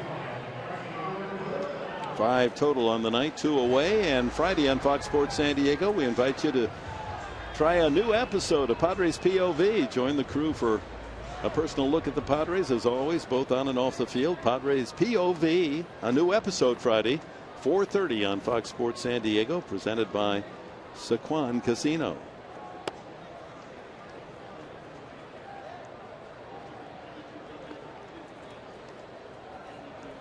.30 for Padres POV, and then 5 o'clock for the opener from Colorado. Clayton Richard. The Rockies have not announced their pitchers in the series.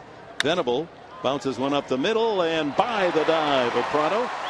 The Padres have their 4th hit, and all the more important the pickoff of Amarista to start the inning.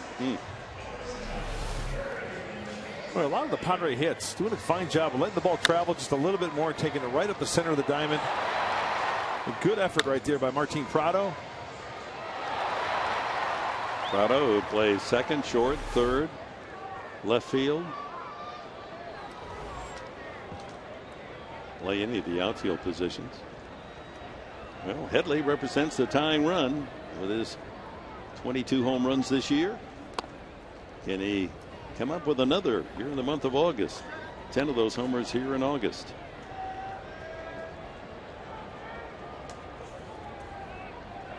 Home runs more than Nelson Cruz or Carlos Gonzalez or Paul Konerko or Hanley Ramirez.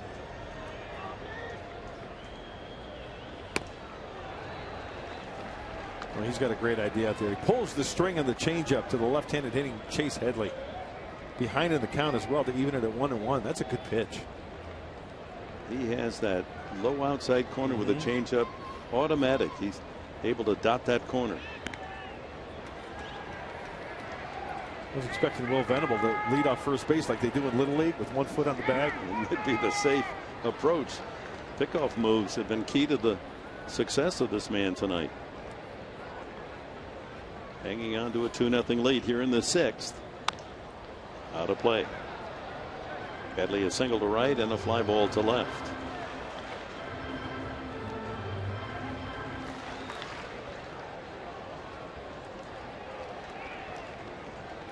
Giants rallied from 2-1 down in the 9th to beat Houston 3-2. The Astros, will they ever win again? And Colorado has defeated the Dodgers 8-4.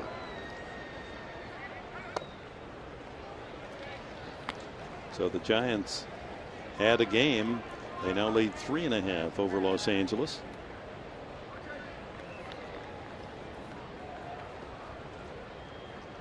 There are the finals. Cincinnati leads at Arizona 3-2 in the 7th.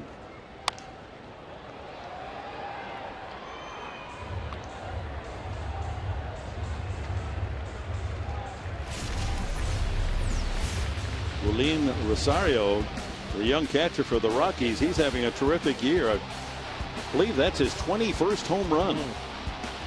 He might be a top candidate for Rookie of the Year. 22nd. There goes the runner and fouled away Headley. Count remains 2-2 with Carlos Quentin on deck. Back to the home run by Ugla that gave the Braves a 2-0 lead. He celebrated his 1,000th career hit with a home run. 206 of his 1,000 hits home runs. So the man who barely hits 200, when he does hit one, it counts big. Yeah, you better stay close, Venable. And for pitchers out there, that's something you can practice every day. Your footwork. Thrown over to first base. Good low throw over there to the bag. Another foul. And these pitchers don't have good moods. They're good moves. Just, they wake up and they've got a good move. They work on it. But some have just naturally quicker feet. I mean, he has the moves of a middle infielder. They skip around the bag. He's got that kind of quickness. There's a Hank Aaron fan going home with a souvenir. That's great. 2 outs, 2-2 on Headley.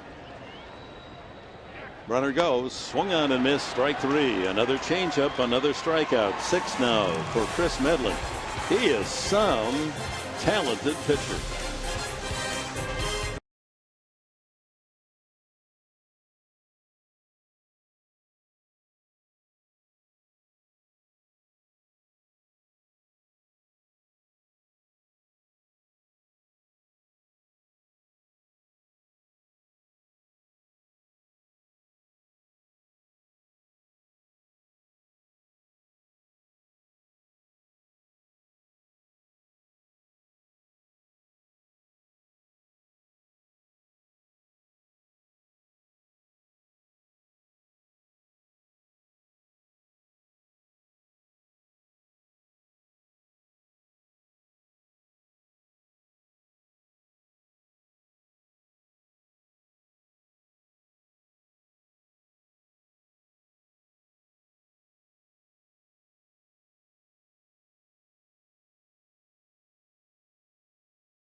Mark Sweeney, Mike Pomeranz with you. Andrew Warner, though, giving the Padres another nice start, only his second big league start. Yeah, he looks very comfortable on the mound, and especially with that breaking ball. He's got a nice breaking ball and a mixture of that changeup. His fastball is there late in the count, but they need to solve Chris Medlin. They're having a tough time with him.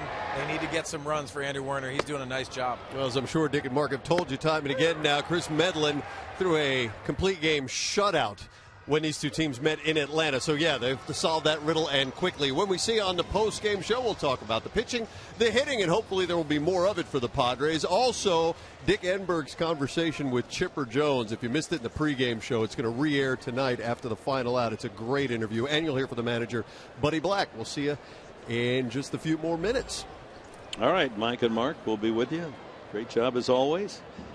Nick Vincent is the new pitcher, and a first pitch slider for a strike to Reed Johnson with Brian McCann and Dan Ugla to follow. Vincent making his 11th appearance. Well, it's been a back and forth season for Nick. Recalled for the 4th time to the big leagues. I'm sure he doesn't mind it, though. Sharp shot to right field, base hit for Johnson.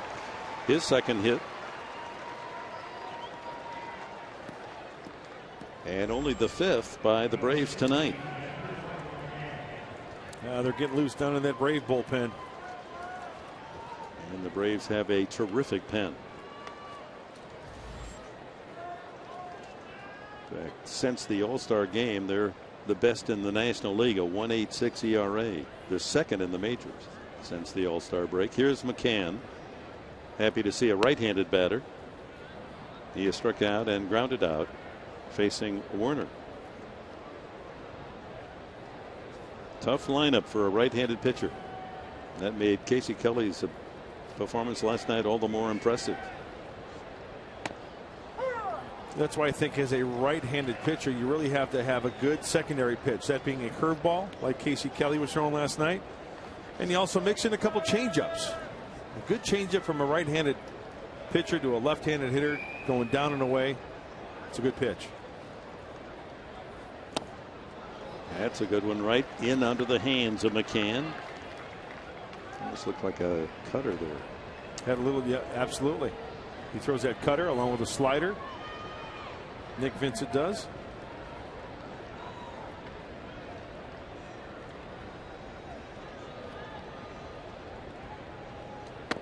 There it is again. That's a slider.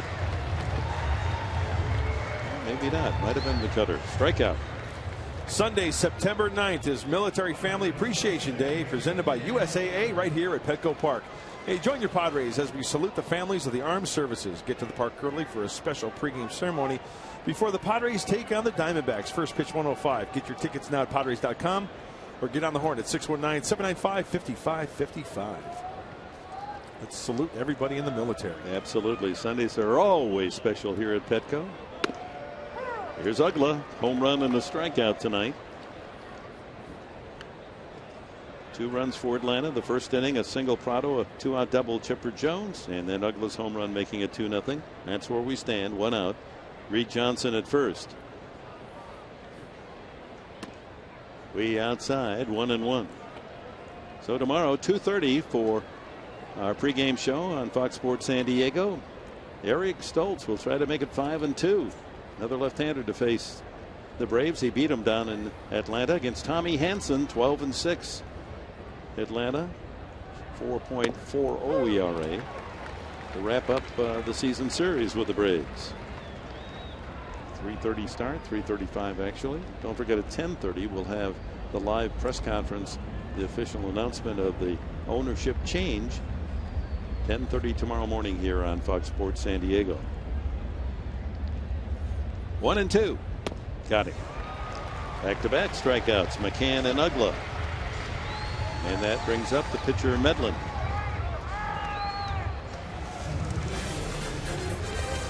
So tomorrow we hope you'll be with us. It'll be Tommy Hanson and the lefty Eric Stoltz. He baffled the Braves down in Georgia. They've had their troubles with left-handed pitching. They lead 2-0 tonight against a lefty, but Warner kept the Padres close. There's still time, 3 innings to go. Medlin, a switch hitter. You don't see that often with pitchers today. Batting left-handed, he's 1 for 13.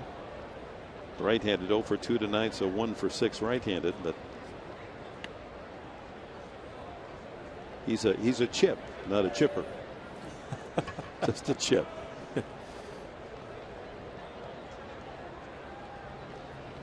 Looks as if he knows how to hit. 1 ball, 1 strike.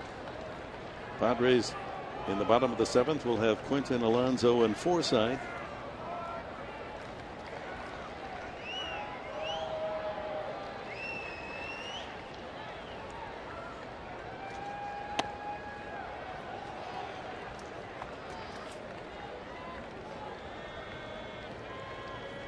Hope you'll be with us, and tomorrow we'll have a chance to meet some of the principals. Mark and I will be there, along with Mike Pomerantz.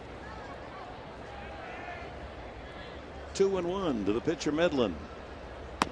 3-1. Michael Bourne, the leadoff man, on deck. Vincent from Southern California, of course, Palomar College. Went to Cal State Long Beach.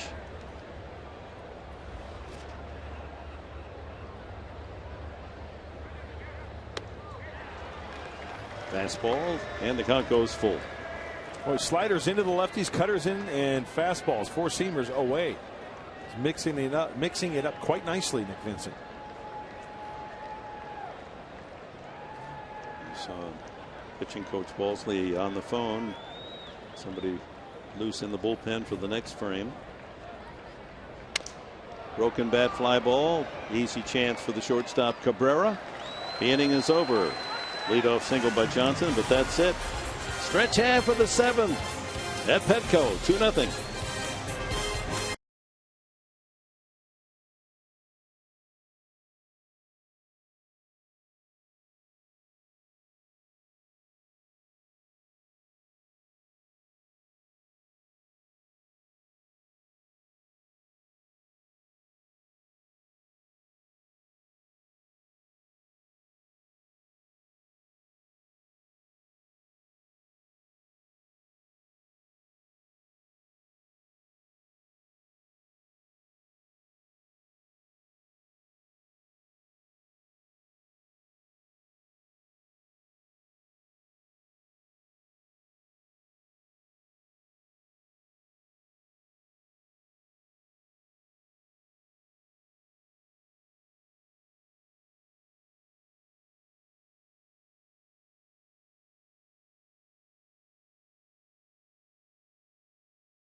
Low scoring 2-0, but Chipper Jones got the Braves on the board with this double off the glove of Venable in the first inning. That brought in Prado.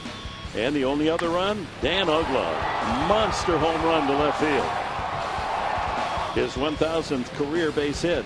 And then Chris Medlin with a 2-0 lead, throwing nothing but blanks at the Padres. A total of 6 strikeouts. Hasn't walked a man. Tremendous control of all of his pitches, and Medlin continues on his scoreless streak. When he pitches, the Braves win, and they're in front 2-0. Last of the 7th, middle of the order. Quinton has grounded to third and flied to center. Each team with 5 hits, but the Padres 5 are all singles. Atlanta has an RBI double and the home run by Ugla. Paul Yanis goes in the game to replace Prado at shortstop. Prado moves to left field, and Reed Johnson out of the game.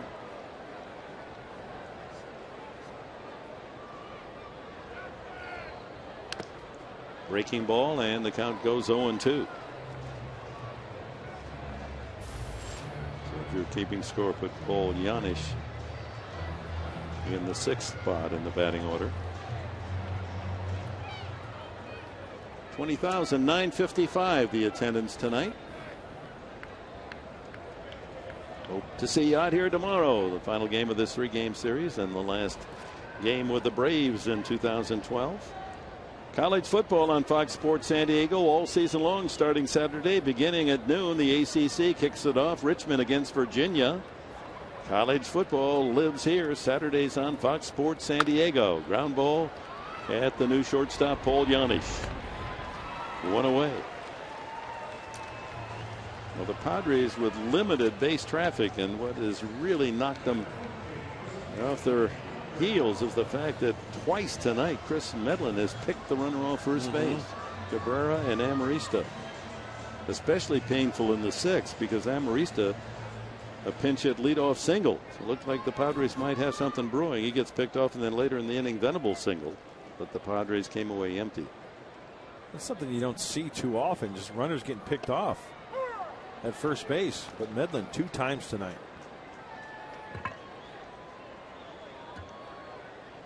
Yonder Alonso took a 3rd strike, and he's bounced to 3rd. Jones playing well off the line at 3rd, almost into the hole.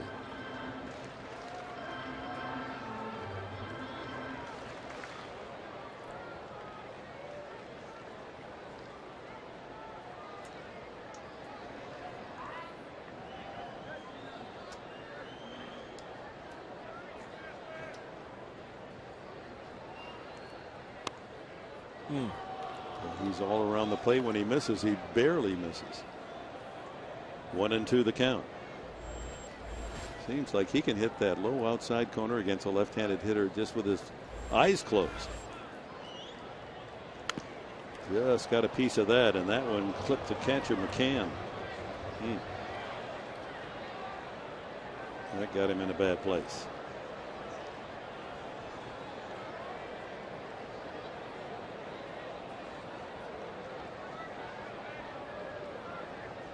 It's a great position, catcher. But boy, you have to be willing to take the hard knocks. Yeah.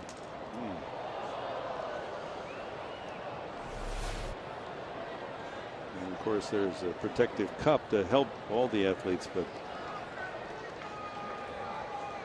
that one hit him flush.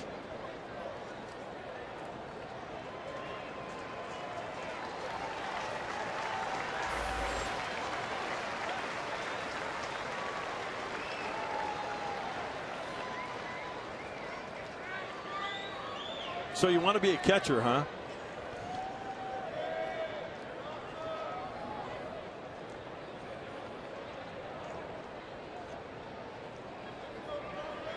Got to be a contract for catchers.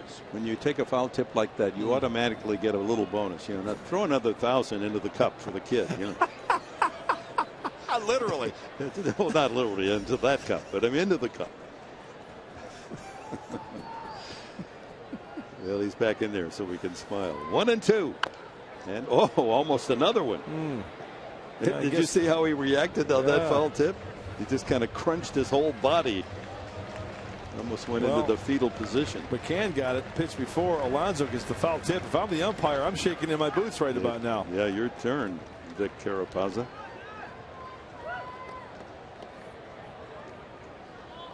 Still 1-2 on Alonso. One out here in the 7th. Check to swing. No, Carapazza said, "You've gone around."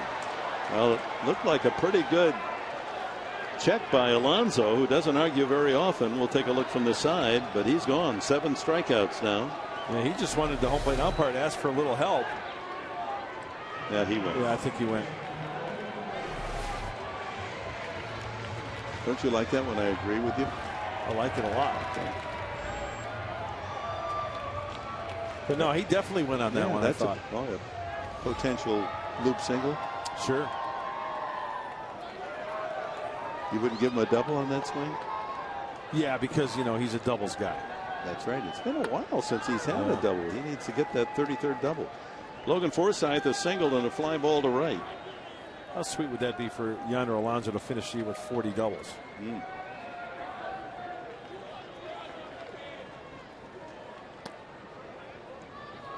One ball, one strike. And again, right around the plate. Just picking on the corners is Chris Medlin.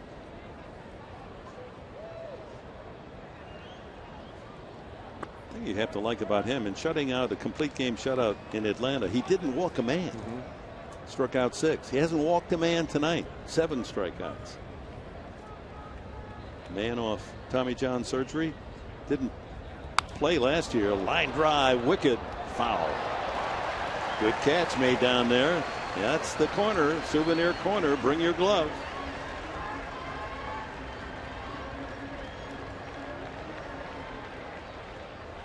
Let's see his technique. Screamer. Nice two-handed grab. Had it all the way. Yes, he did. He was all over that one. Fly ball to right. Hayward with a catch, and the Padres go in order for the 3rd time tonight. 7 in the books, 2-0 Atlanta.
Casino Daycation highlight of the game.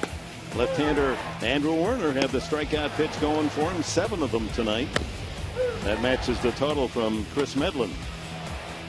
But he left the game allowing 2 runs and just 4 hits. And Atlanta enjoys a 2-0 lead. Well, he did a nice job of working in and out, changing some speeds, and having those Atlanta Brave hitters guessing. Nice job tonight. Yeah, just this last, week and a half to find an Andrew Warner, 2 great starts. And Tommy Lane coming out of the bullpen, the left-hander, doing his impersonation of Joe Thatcher. 2nd inning for Nick Vincent. Michael Bourne hit by a pitch, struck out and grounded to 2nd. Hit well to left, but right at Quinton. He didn't have to move a step. 1 away.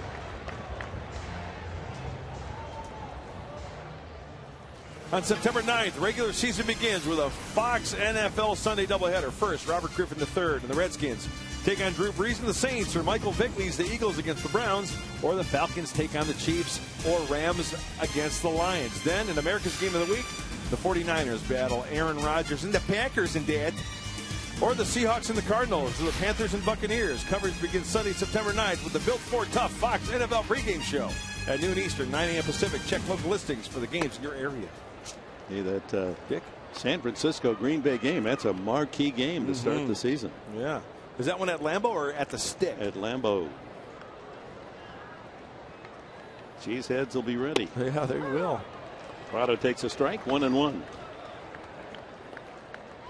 It's a great experience to go to the smallest city that has an NFL team, Green Bay. I mean, it's their culture. They build their social year around Green Bay games if they can get tickets. great stadium. Be mindful of the Notre Dame Stadium, you know, but they keep building and adding on 75 to 80,000, and they're all good seats. Salute the military again. We'll see you a week from Sunday. Our next military Sunday here at Petco Park, saluting all the armed services. That'll be against the Arizona Diamondbacks on the 9th. Check that. Not the 9th. Yeah. Third game of the series. PRADO 1 for 3 tonight. Just gives you a professional at bat every turn. To the hole. Long throw, Cabrera. Alonso couldn't keep his foot on the bag and make the catch both. If he leaves the bag, PRADO's safe. He tried to cut it close, but unable to get PRADO. It's a base hit. Second for PRADO. And Reed Johnson with a pair of hits.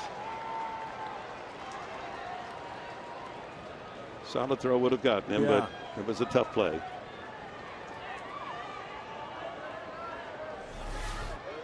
So that brings Bud Black out of the dugout with left-hander hitter Jason Hayward due next.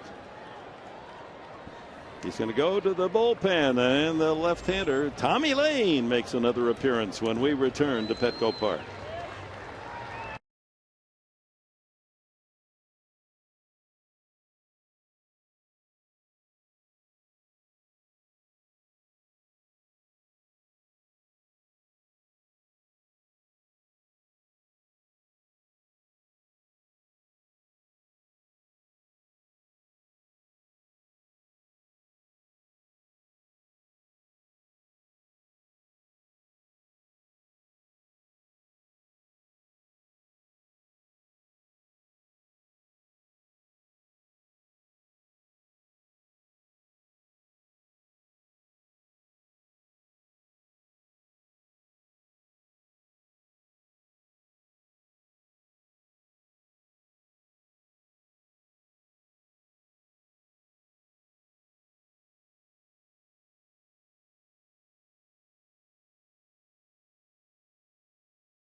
Dad admired Mickey Mantle. Mickey Mantle was his hero, and I asked him, did you ever meet Mantle in person?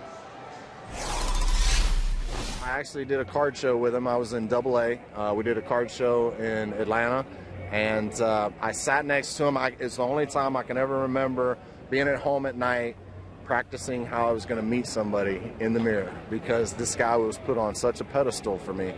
And finally, the moment came. I walked up to him and I stuck my hand out, and I just went, I couldn't say anything. I was in, such awe of the man. And after spending 2 or 3 hours with him that day and seeing people just fawn over him and grown men walking up to the table crying, really let me know that I was in the presence of greatness.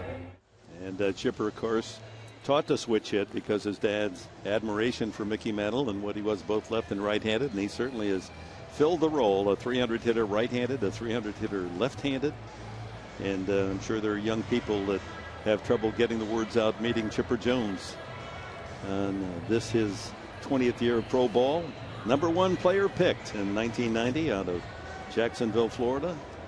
And he's lived up to all those scouts' expectations and beyond. In the conversation when you want to talk about the greatest switch hitters of all time. All right, here we go. Tommy Lane, another appearance. Jason Hayward is 0 for 3 tonight. He's been remarkable, Lane, and he debuted in Atlanta, striking out the side, remember?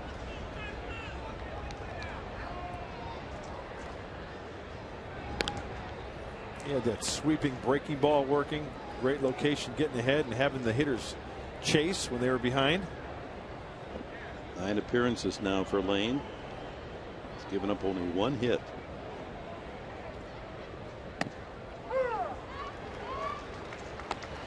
Good first pitch slider right at the knees on the outside corner. We were asking A.J. Hinch, the Padre vice president and involved, of course, in the minor league and scouting program, supervising. How does a guy like Tommy Lane suddenly appear and come to the big leagues and find success? And he said, his minor league manager said, you got to take a closer look at this guy. Since he left starting pitching and relief pitching, has changed his arm angle. He gets people out. And he's accepted the role as well, being a reliever. Almost chased that sweeping breaking pitch. 1-2. You know, there are a lot of pitchers out there that say, no, I want to be a starter. I want to be a starter. Well, we're going to put you in the bullpen. No, they don't have the right attitude. Well, I think Tommy Lane has accepted the fact that, hey, if I'm going to pitch in the big leagues and be that left-handed specialist and get a chance in the big leagues, yeah, I'll go to the pen. Nice. Strike 3 called, and Hayward knew it. He changed his arm angle on that one. He dropped down. He went Laredo style, right at the hip pocket. Hey, hey, hey. Hayward gone. So the Braves, that's a 10th strikeout against Padre pitching. Talking about the notable switch hitters of all time: Mantle, Rose, Murray, Chipper. Of course, if you want to go way back, Frankie Frisch, the Fordham Flash. His picture would belong on that list. But we were talking about who's your all-time third baseman. And, you know, Brooks Robinson comes to mind. Mike Schmidt. His Chipper Jones is in that conversation. There goes the runner. The throw by Baker, not in time. Prado's 16th steal. Make that 17. He had a steal earlier today in the first inning. All-around player. Played 5 different positions. Handles the bat well and can run. So Jones with a chance to pick up a big insurance run for Atlanta. Lane trying to get a future Hall of Famer out. 1-2 the count. Jones has doubled in the run, grounded out and fly to right.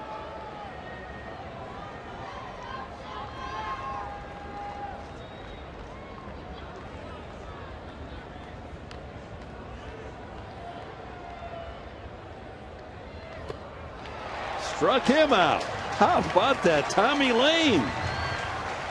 Tommy's lane is full of strikeouts. Oh my. Gets Hayward and gets Chipper Jones.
Baseball brought to you by Petco, where the healthy pets go. And by your San Diego County Lexus dealer, who invites you to test drive a luxurious Lexus automobile today. For more information, visit Lexus.com. Cameron Maven, first ball hunting, and just misses that third base bag. Foul. It's a nice feature on the girls that occupy the three foul lines. And this young lady loves her job, knows all the fans there. They do a good job. And as she said, and they pay us too. That's awesome. That's Nina down the left field line. There's Nina. I got to give you an error on that one, Nina. And, see, now she's making excuses to everybody. Yeah, we've heard that story before. Call the official score. Get him next time. That's a good looking pitch. So Maven, Baker, and the pitcher spot for the Padres here in the 8th inning. They just need a, what do you say, bloop and a blast. Bloop and a blast, absolutely. Well, he works down nicely, doesn't he? And then he throws that fastball up at the zone by design. You hear that word command all the time. He just is in total command. Another strikeout. That's number 8. Got him with a changeup. Yeah. Well, season ticket holders, you can renew your season tickets to the Padres and be part of the 2013 Baseball Club membership with the San Diego Padres. You choose the membership and ticket plan that fits your specific needs. Enjoy exclusive events and discounts all year long. Visit Padres.com/membership and become an official member today and look ahead to the 2013 season. Baker with a high pop-up. First baseman Freeman. 2 away. So all Medlin has done against the Padres now is go 16 2/3 innings. He's allowed 10 hits in the 2 starts. Has not walked a man. And he struck out 14. It's amazing. And to take it a step further, guess how many 2-0 counts he's had tonight? I can't remember it. How many? 1. 1 2-0 count, just ahead of every hitter. Just so confident in that strike zone. Here's Mark Kotze to bat for the pitcher Tommy Lane. The other pinch hitter used by Bud Black, Amarista, came through with a single in the 6th inning, but then was picked off, as was Cabrera earlier in the game. That's about as far out of the strike zone as he's thrown a pitch all night.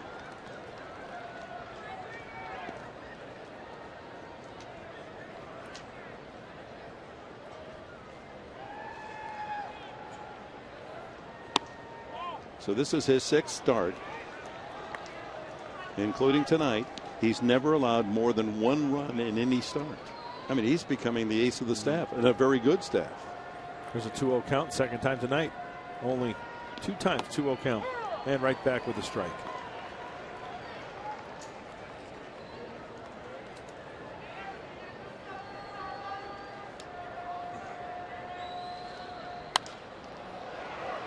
That should make the seats by the dugout of the Atlanta Braves.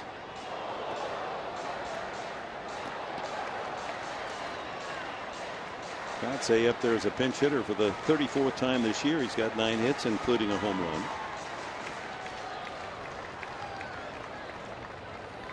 And this is where Medlin, 2-2, throws so many changeups right on that outside corner. Let's see what he comes up with here.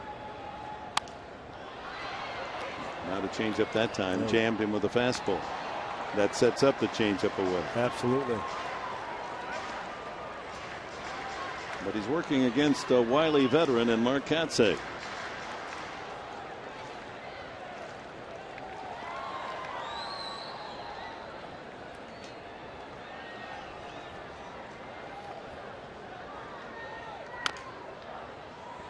There was the changeup. Kotze stays alive. Leadoff hitter EVERTH Cabrera on deck.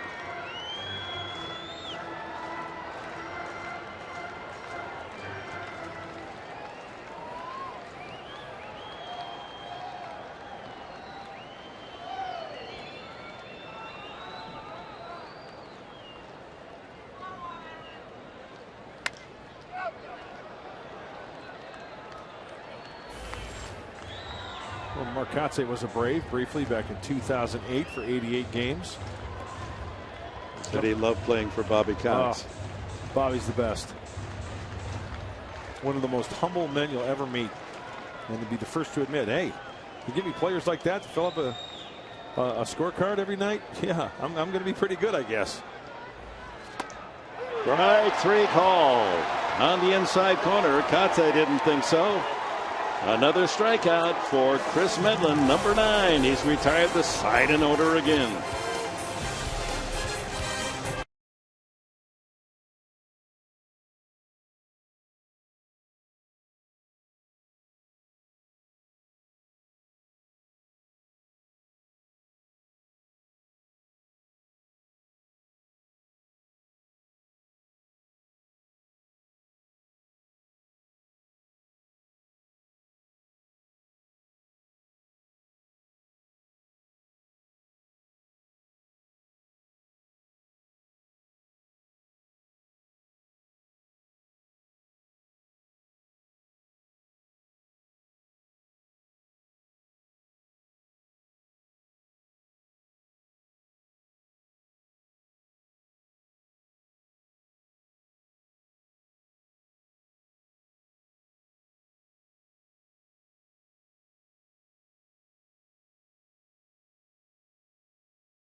But you can see the frustration the Padre hitters, including Marcotte, who took a cold strike 3 and the 8th inning. He thought it was inside. We'll take a look at it on Fox Tracks and see if he had a legitimate argument. No Fox Tracks, but well, it looked like it might be up a little bit. Might have caught the plate just a tad, but I don't think he's been calling that pitch all night. So 9 strikeouts, no walks for Medlin, trying to spoil the Padre party. The Padres' 8-game winning streak and 5 in a row, the best home streak all season. One more chance as Corey Burns comes in to work the 9th inning against Freddie Freeman, Paul Janisch, and then Brian McCann. The changeup specialist, Corey Burns.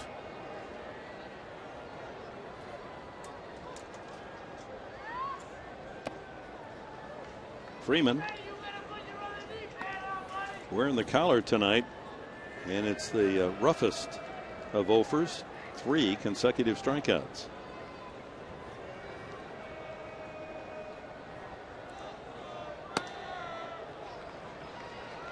See, I think that's if he's going to call the one on Katse, that's under the letters. Yeah, belt buckle high on the outside corner. That should be a strike as well. 2-1. 3-1. 91 on the side wheeling fastball.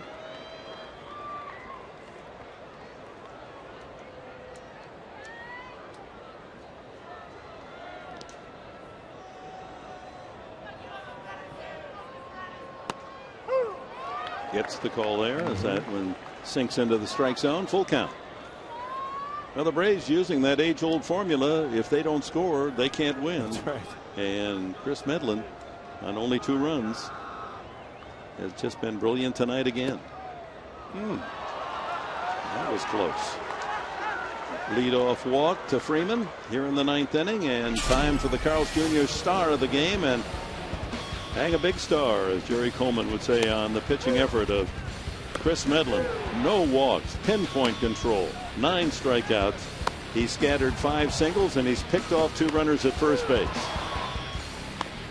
You know, the Padre pitching staff tonight has been doing a fine job as well. That's the first walk tonight. Popped up and then dropped intentionally by Alonso, and they'll try to get the double play, and they do. So Alonso lets the ball drop, and the way that play works is if the hitter, in this case McCann, doesn't run, and they're going to say that that's a no play.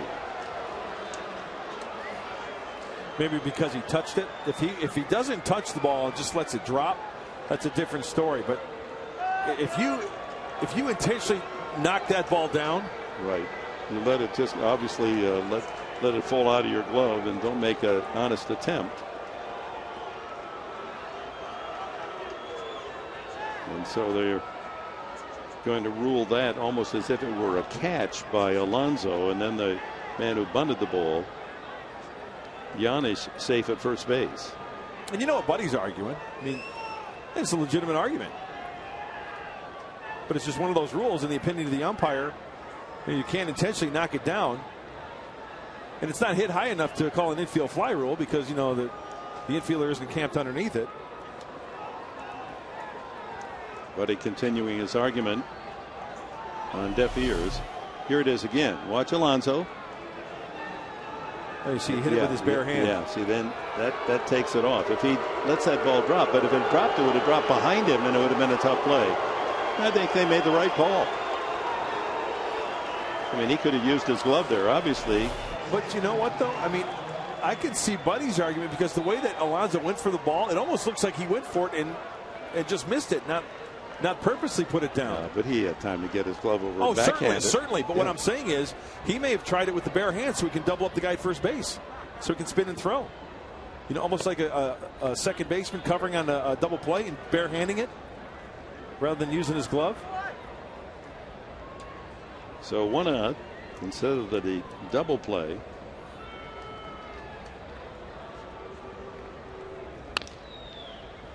And a foul ball.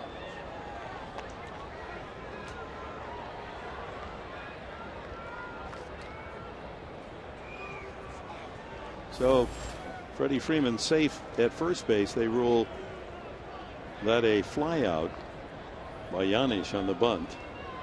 So we credited the out to Alonso.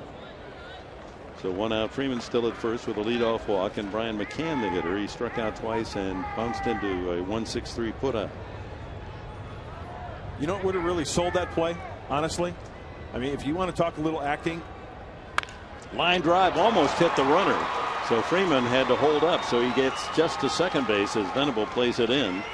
Sharp single by McCann. First and second. 1 out here in the top of the 9th as Atlanta threatens to add to their 2-0 lead. We saw Guzman, remember the foul tip? Not even close. Remember doing the hobble? Yeah. If Alonso would have done this, if he would have, he could have sold it. Like, okay, the ball's in the air, try to barehand it, right, to double him up. If he would have did one of these. No, seriously. To make it look like I'm going for the bare hand, I'm going to look away, touch his hand and fall down, and then get the double play. Who knows? I think we've seen crazier things, Professor. Right, but that's kind of what he did. Maybe he just didn't sell it well enough. That's what you're saying. Right. But he's pulled that play very successfully, where he just lets the bunt drop, and if the runner or the bunter isn't running up the line, it sets up the double play. Right. Swing and a miss by Dan Uggla. Way out in front. 0-1 the count on him. Juan Francisco is in the on deck circle, so apparently Chris Medlin's night is through. He pitched right around through about 100 pitches tonight. Craig Kimbrell warming up in the bullpen. Hard throwing closer.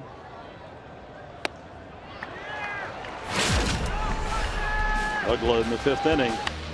High changeup off Andrew Warner. Almost paint canned it. 2-0. That's his 16th of the year.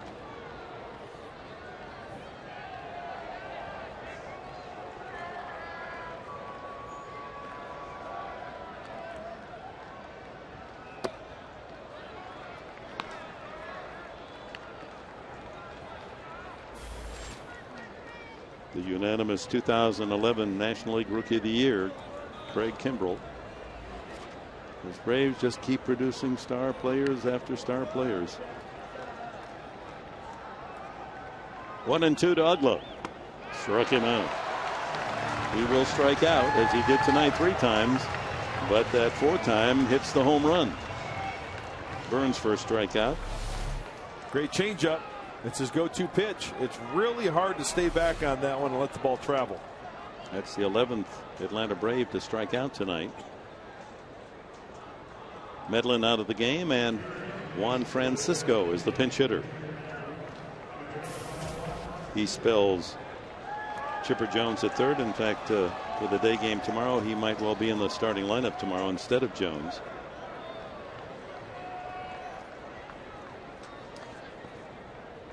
I think that 12 Ks now by Padre pitching tonight. And only one walk. Leadoff walk this inning to Freddie Freeman.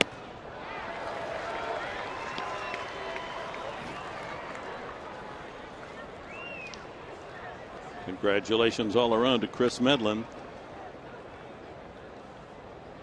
His 6 starts are just extraordinary. 2 times shutting out the Padres, 17 innings of shutout pitching, 6 starts, never more than 1 run in any start. 17 starts. If the Braves win tonight, 17 wins. 2 strikes now on Francisco. 2 on, 2 out. Ground ball to first. Alonso to Burns. And that's it for the Braves. Top of the 9th inning. Last call for the Padres. They need 2. The hit from the top of the order.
Favor after San Diego shut out Atlanta last night 3-0. And here comes their flame-throwing closer, Craig Kimbrell, just 24 years of age.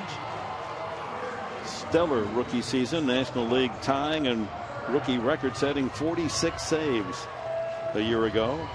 This year, 31 saves. And the numbers were just sick last year. 77 innings pitched, 127 strikeouts, 32 walks. My goodness, an ERA of 2.10, earning him that Rookie of the Year honor. It doesn't slow down this year. 1.15 ERA, and opposing hitters batting 114. As Chris Medlin's work done, 8 innings, no runs, 5 hits, no walks, 9 strikeouts.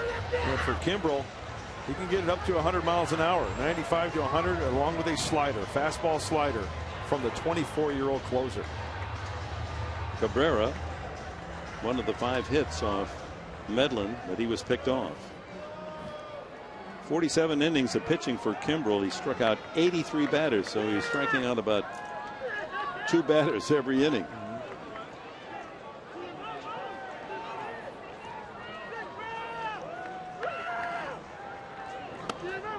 Strike 1. 96 on his first fastball. Better have the quick trigger. Yep. This man Medlin, what was his top velocity? Around 91 is all, huh? Boy, what control, though. Yeah, he's not overpowering. He tops out about 92, at times 93.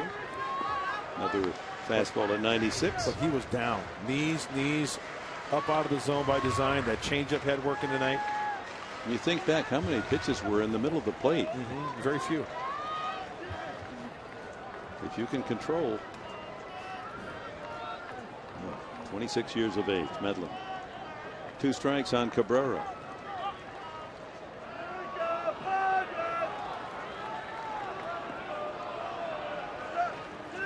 Padres pregame show tomorrow here on Fox Sports San Diego. 2:30 before the 3:35 start. Stoltz against Hansen. And don't forget, 10:30 we'll have the live press conference announcing the final ownership change. Jams in, 96, fouled back. The Seidler, O'Malley, Ron Fowler group taking the baton from John Moores. And we'll look ahead to what should be an exciting future.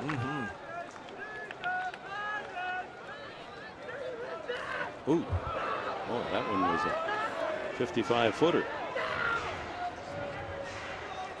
See Brian McCann doing everything he can to try to keep that ball in front of him, because with 2 strikes, hitter swings and misses. That's a live ball. Drop 3rd strike or a wild pitch. Absolutely. Take a first base any way you can. Bloop and a blast. Another one skidding into McCann. That pitch has got to be tough to lay off of, especially when you have 2 strikes on you. It's such a sharp slider. We talked about the velocity of the fastball, 95 to 100, but he can get a slider up to the upper 80s, 88, 89 on the slider as well. Cabrera up on the handle of the bat. Up the middle, trying to get through. Ugla, quick throw to first. Not in time. Cabrera beats it out.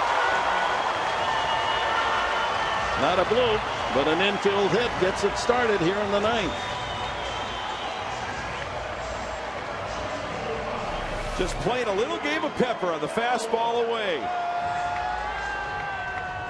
Ugla did everything he could. It was a nice scoop over there, a 1-hopper over to Freddie Freeman, but the speed of Cabrera means a leadoff single. Brings up Will Venable. 1 swing can tie it up here in the 9th. Venable 1 for 3 tonight.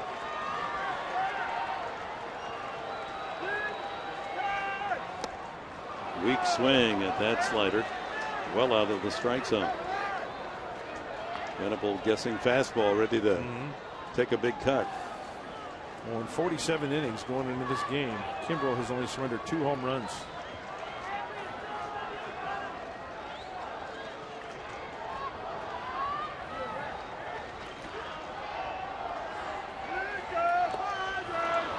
Another slider.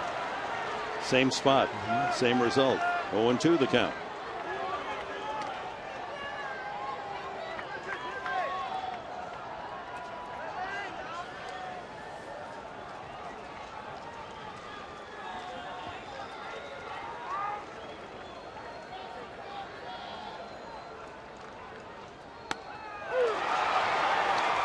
He swung at the 2 pitches out of the strike zone and takes the fastball in the strike zone. 1 away. We mentioned the power slider. First one, second one, same spot. And you know that Will Venable's got to have that in the back of his mind. Kimbrel throws the fastball outside corner. Looks like he had the slider in mind. Chase Headley, a single in 3 trips. Strike at the plate. I don't know if they'll call that defensive indifference or not. Well, he was holding him on. I say credit him with a stolen base. It is ruled a stolen base, although that run can't beat Atlanta, so there wasn't an attempt by McCann to throw him out. But it does take away the double play and a weak wave by Headley, and he's down 2 strikes. Carlos Quentin on deck.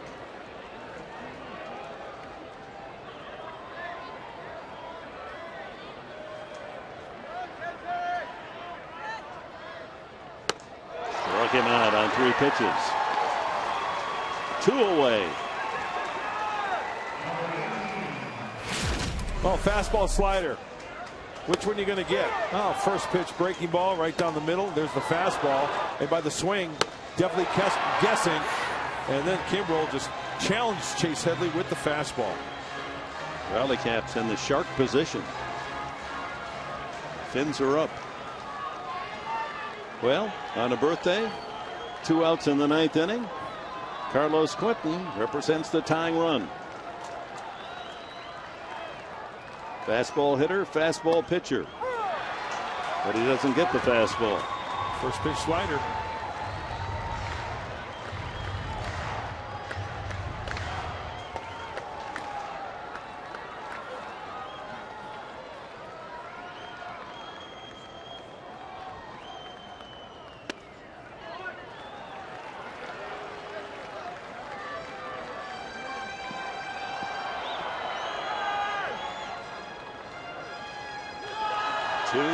Atlanta.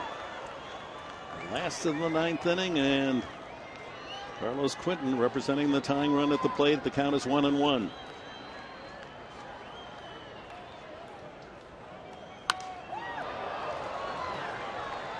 We got the fastball, a little more juice on that one, 97 miles an hour.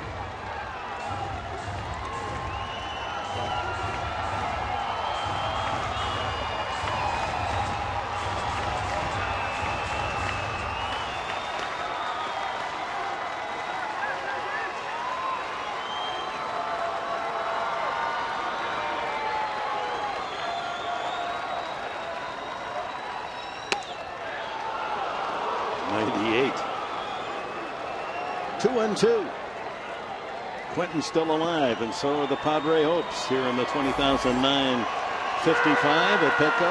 Alonzo would be next.